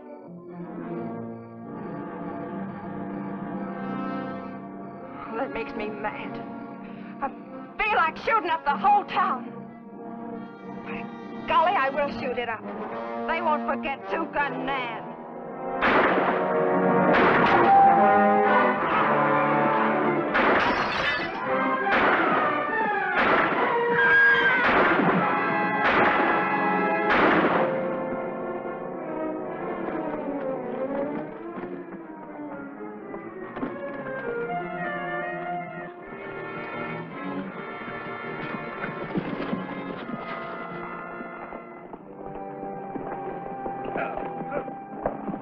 We're not going to take you back with us. We're just going to collect damages, $85. Look, Sheriff, You just shot up a town back there, and that's against the law. what about the laws they broke? The laws of hospitality and common decency. Well, a pretty young woman like you shouldn't be traipsing all over the country alone anyhow at night. I'm on my way to New York. New York? It's a city on the Atlantic Ocean. Yeah, I know. Well, if you're going all the way to New York, I guess I could reduce your fine to $8.50.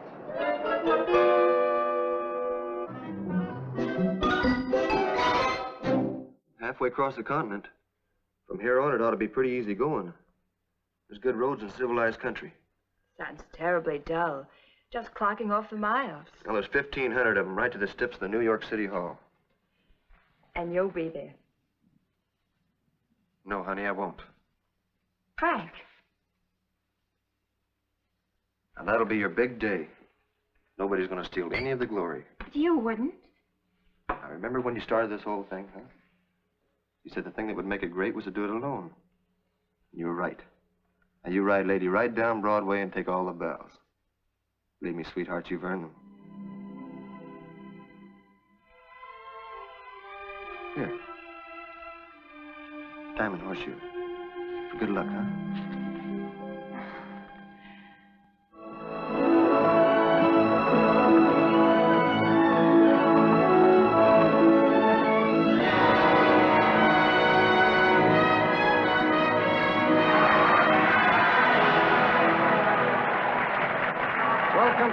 Miss Aspinwall. And congratulations on a magnificent achievement. Thank you very much. I have a letter here from Mayor McCarthy of San Francisco. It's taken me 180 days to deliver it. Thank you. And in return, may I present you with the keep to our great city. And we hope you'll enjoy your stay here after the ordeal you've been through.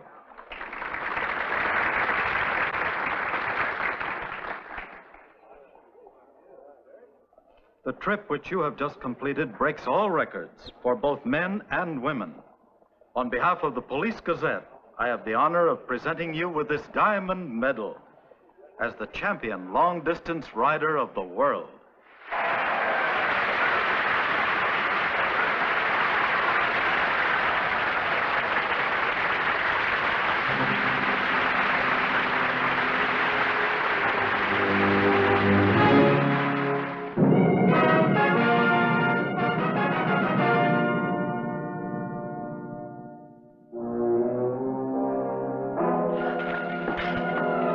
I'll shoot. That's my husband's pin. No!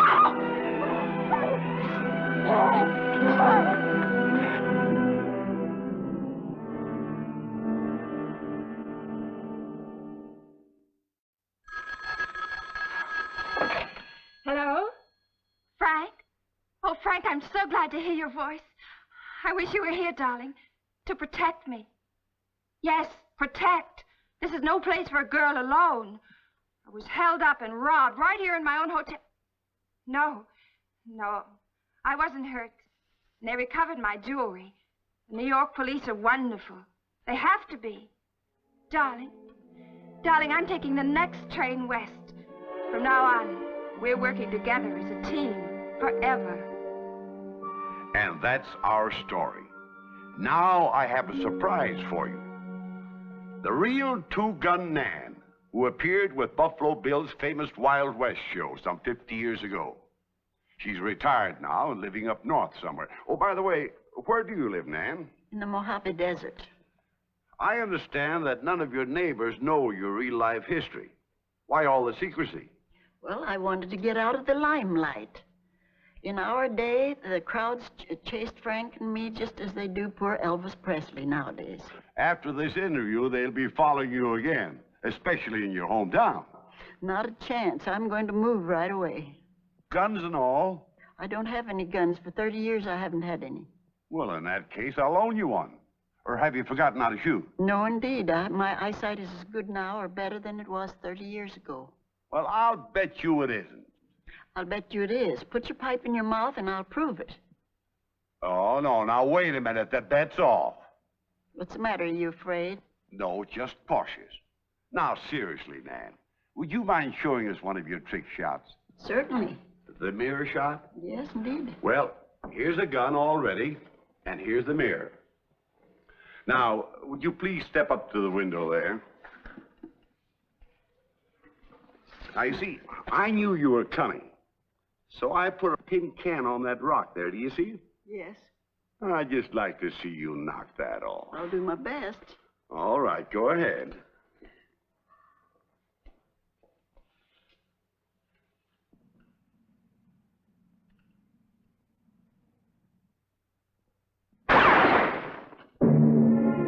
That's wonderful. Thank you. And thank you for helping us bring your true life story up to date. It was a pleasure, I assure you.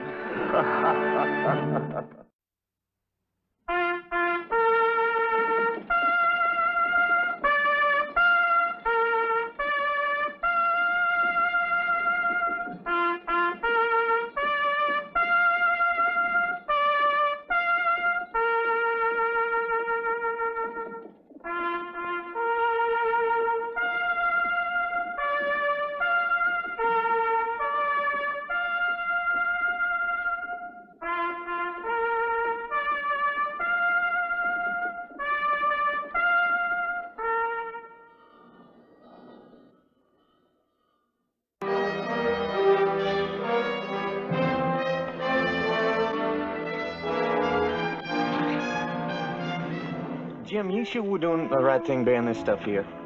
$100,000 is a lot of money. It's a sight safer here than packing around our saddlebags, boy. I'll draw us up a map as soon as we light for a spell. I ain't worried about the gold. It's at 40,000 in folding money. What if the worms get to it? You worry too much, John. You seen me steal these cans with pine tar?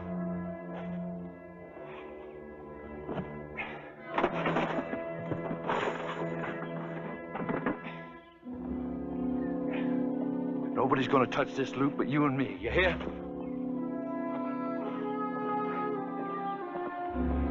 That's good. Come on, let's get out of here. Oh, come on, boy.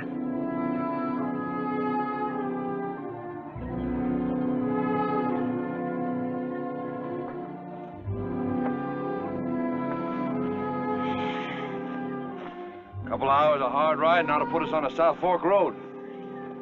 Just in time to pick off that stage from Buckskin Joe.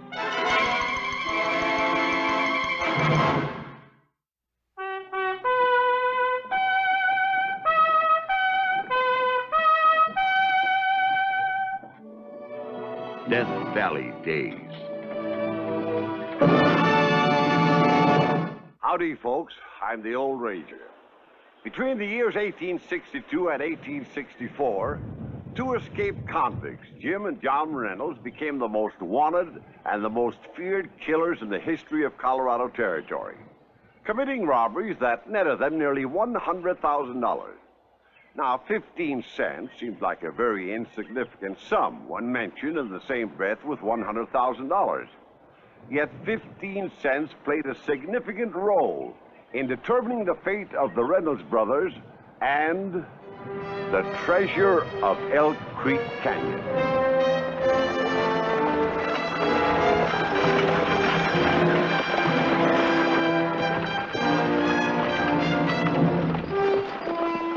Move, boys. Go down express box. Sorry to disappoint you, boys. There ain't no express box. You heard me. I ain't got no time for jokes. Well, I ain't joking. The company refuses to carry treasure shipments with the Reynolds brothers on the loose. He's lying. Oh, look at the boot. Climb down from there. Sorry to disappoint you boys again, but there ain't no passengers on board. Dropped the last one off at Terryall. Ain't nothing back here. I told you. Come around here and see what he's carrying on his big carcass. Me? You're gonna search me? Oh, now, wait a minute. You rob a stagecoach, you don't... Well, not the driver, boys. The passengers, yes, the express box. But the driver, no. You don't even know the rules. How much, boy? A nickel and a dime. 15 measly cents. 15 cents. Why, you piker. Me a piker? You two ought to go back to robbing babies' banks. That's all you're fit for. 15 cents. That's a fine day's work, boys. 7.5 cents apiece. I won't even buy you a shot of whiskey. And stole off the driver. All right, take him around back, boy, and keep your eye on him.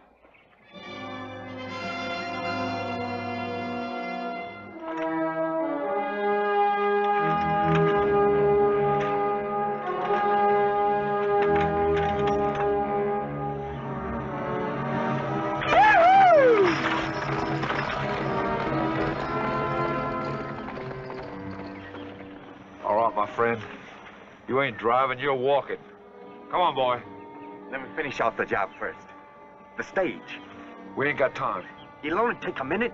I got all the stuff in my saddlebags. Please. All right. But make it quick before someone comes along.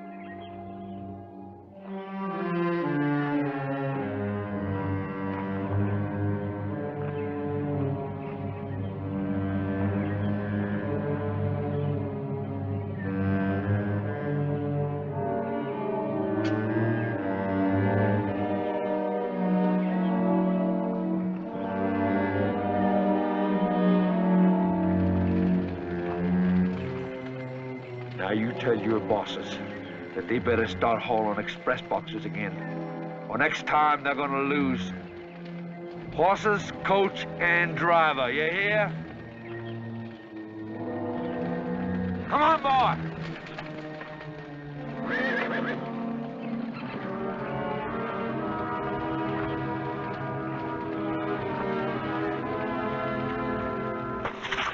What's the matter with you? You stupid fool. You and your matches. Now get on your horse before that fire brings a palsy down around our ears.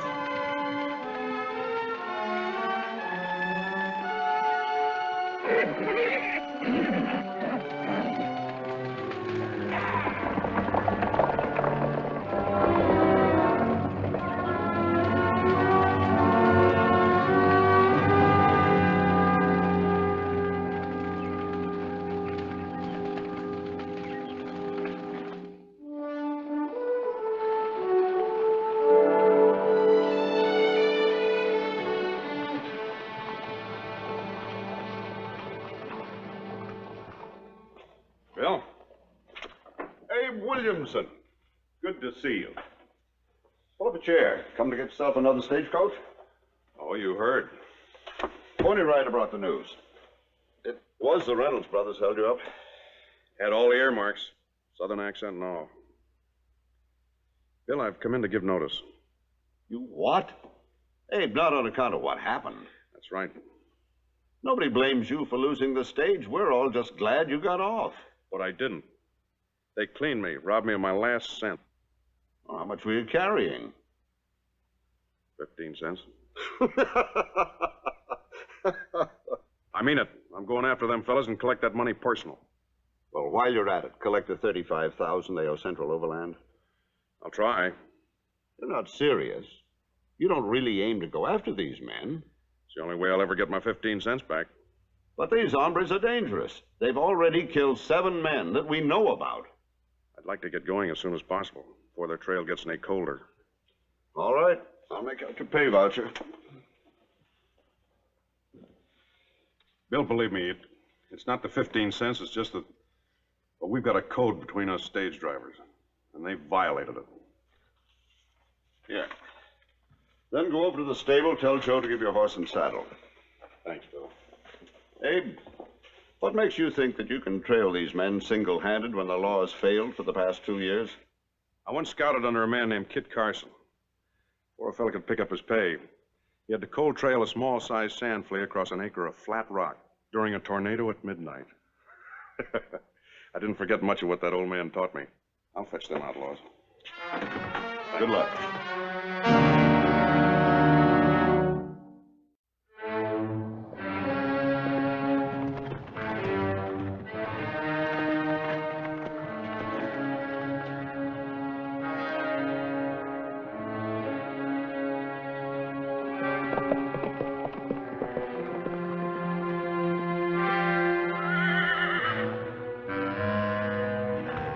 Sheriff?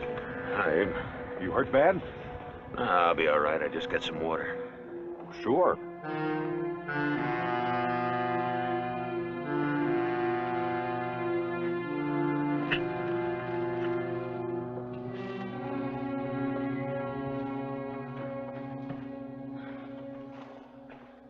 I saw a fire in the sky. I figured it was a fry place. By the time I got there, it was too late. Found the ranch house almost gone. Ned Fry dead, and Mrs. dying. She's the one that told me it was 2 of them.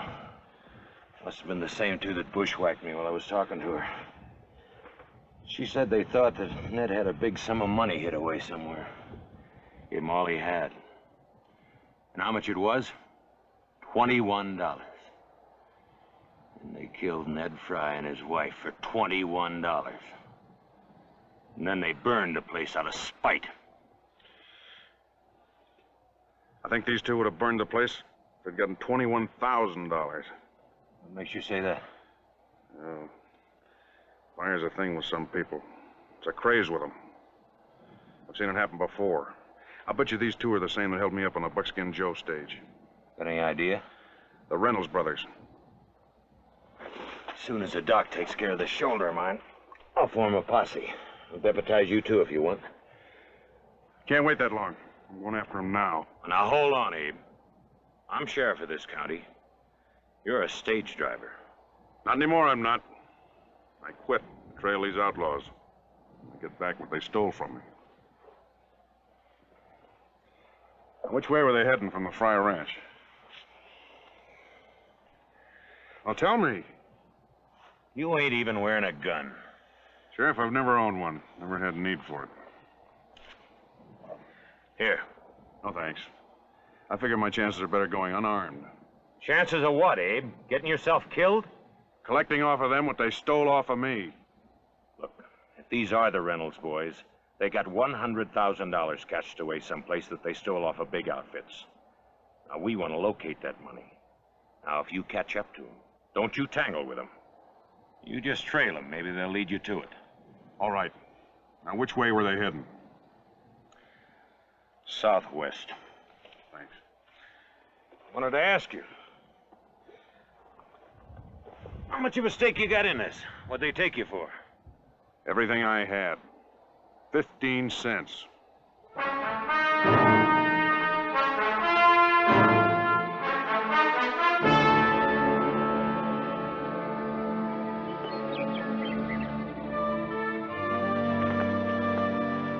Yeah, we'll camp here.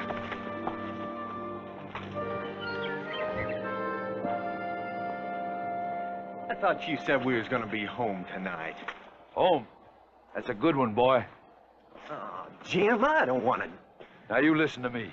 That Midland station is a hideout, and don't you get any different ideas. Just because the station keeper happens to have a pretty daughter. You're just jealous, that's all. Because Polly's my girl, not yours.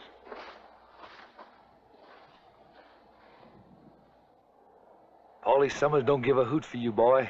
She's Billy Burton's girl. That's a lie. They'll be married before the year's out. His old man's gonna give him some money for a house. Well, I'll burn it down. Kill him. Money? $2,000. How do you know? Oh, you hear a lot hanging around that Midland station. Polly told you? Her old man. He bought a piece of land off Pete Burton. Paid cash for it. $2,000. It's on the Burton place now, and that's where we're heading. Well, why didn't you tell me? This is my show just as much as yours. Sure. Half that 100,000 we got hid in Elk Creek Canyon is mine. Sure, boy. And half the map is yours, too. You want I should tear it in two and give you a half now? Oh. Now, I'm gonna go water the horses. You get a fire fix, you hear?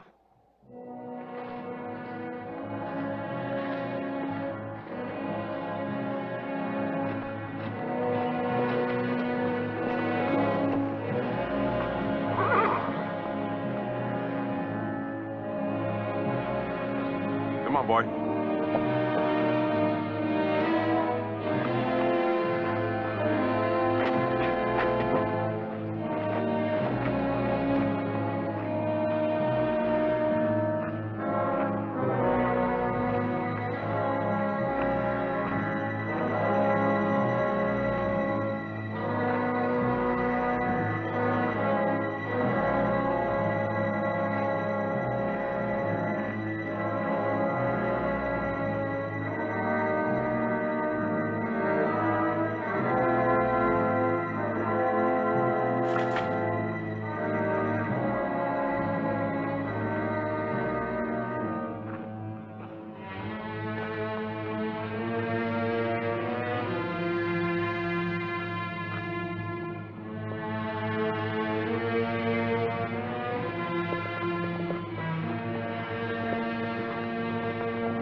Billy.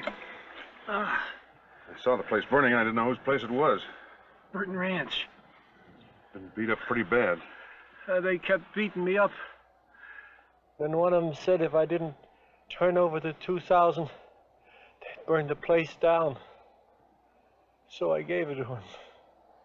They burnt the place anyhow. It's my fault. I should never left you alone here with all that money. There's nothing wrong with a fellow wanting to go to see his girl. Where's your girl live, Billy? Midland Station. Her father's the keeper there, Frank Summers. Frank Summers. I've heard of him. That 2,000 was Billy's marrying money. Well, don't worry about it. She's a worthwhile girl. She'll wait. Yeah, but unless one of them guys from Dixie moves in. Oh, Polly wouldn't look twice at them Rebs. Rebs? What Rebs? Oh, a couple of Southern fellows who've been staying off and on at the station for the past month. Southerners. What'd they look like? Oh, about average. Dark, wiry. The name wouldn't be Reynolds by any chance. Reynolds? No, these ways they don't call themselves that. They go by Bud and Lou Gray. Were they at the station when you were there? No. Whoever robbed your pa has got to have known about that $2,000 changing hands. I never told anybody. Except Billy here. Well, then it's somebody who knows Frank Summers. It's got to be. What's the shortest route to Midland Station? Cut through here into Card Canyon, about 2 miles east of here. That'll bring you out on the Platte River Road. The station's on that road. Thanks, boy. Take care of him.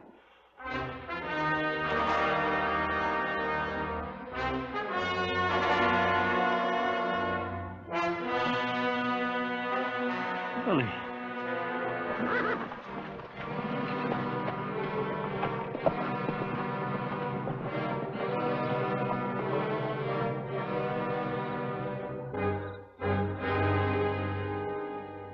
Now, this is the last night I'm going to put you two up here. What makes you think that, Mr. Summers?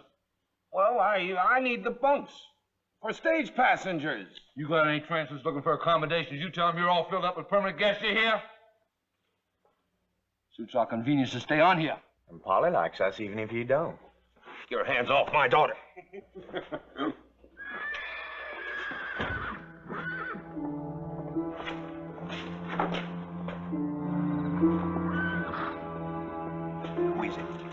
Stage driver we held up at South Fork Road. Could be he's striking us down. 15 cents. Now, well, then why is he here? We're gonna find out.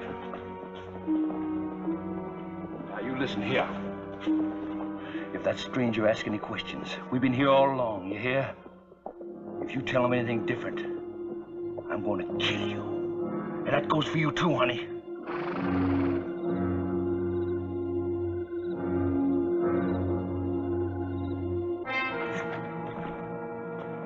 Evening. You fed me down for the night? Why, well, we're, pretty full up. Well, I used to work the Overland, Buckskin Joe route. My name's Abe Williamson. Oh, sure. I heard of you. This is my daughter, He was looking Polly. for trouble. He'd be carrying a gun. Shut up. Hello there. Howdy.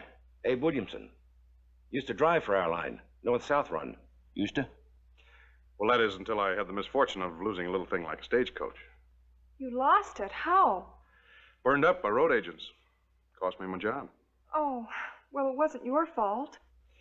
Well, the company claimed I should have been carrying a gun, but, well, I really never carried a gun all my life. I wouldn't know what to do with one. So I'm looking for another job. Would you fellas be interested in another ranch hand? I'm strong and willing.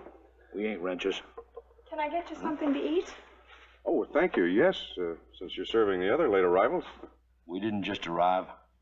We've been here all along. For days. That right, Mr. Summers? Right? Well, like I said, I'm strong. Like to see a demonstration? I'll show you what I can do with a silver dollar. Where's Miss Polly? Oh, she's fixing you some supper. I'd like to have her see this. Miss Polly, come on out. I got a trick I want to show you. Pete Burton place was burned down today. The old man was badly beaten and robbed. Now, it's time, girl, you gotta start telling me the truth. Go see what he's up to, boy.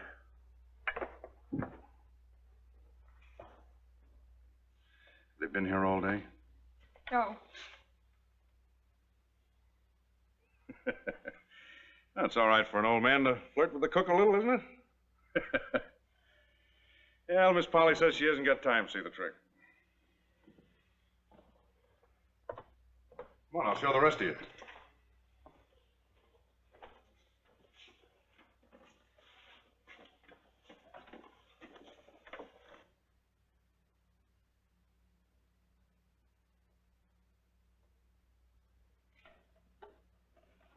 Hey, that's quite a trick. You're right. It is a trick. It's all in the way you handle the coin. But then you come down to most anything nowadays. Well, there's a trick to it. It's the way you hold the coin. Now, you take Indian wrestling. Two-hand. Never heard of it. You ain't? Well, you've missed a way of making easy money. Most people think it's strength, but it's just pure and simple a trick. Well, how's it work? Two fellas sit down with their elbows on the table. They grip hands. The first one that can bend the other one's arm down wins the money. I'd hate to tell you how many gold pieces I've picked up that way. Would you like to try it? Tell you what I'll do. I'll be a real sport. I'll take you both on at once. If either one of you can put my arm down, you can keep the money. Suppose we both do. Well, I'll teach you the trick. And you can start collecting from all the other suckers. That's it, boys. Where'd you get that black soot? Campfire. Come on, boys. $5 gold piece. Get your arms up here. Hey, I'm right-handed. Well, so am I. Get your left hand up. Are you all set? Ready? Go. Let go my hand. Let go! Which one of you is Jim? Him! You're John? Yeah! Let go!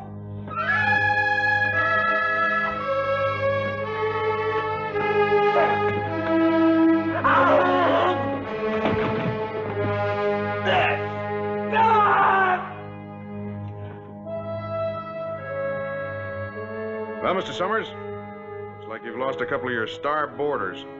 Who are they? The Reynolds brothers.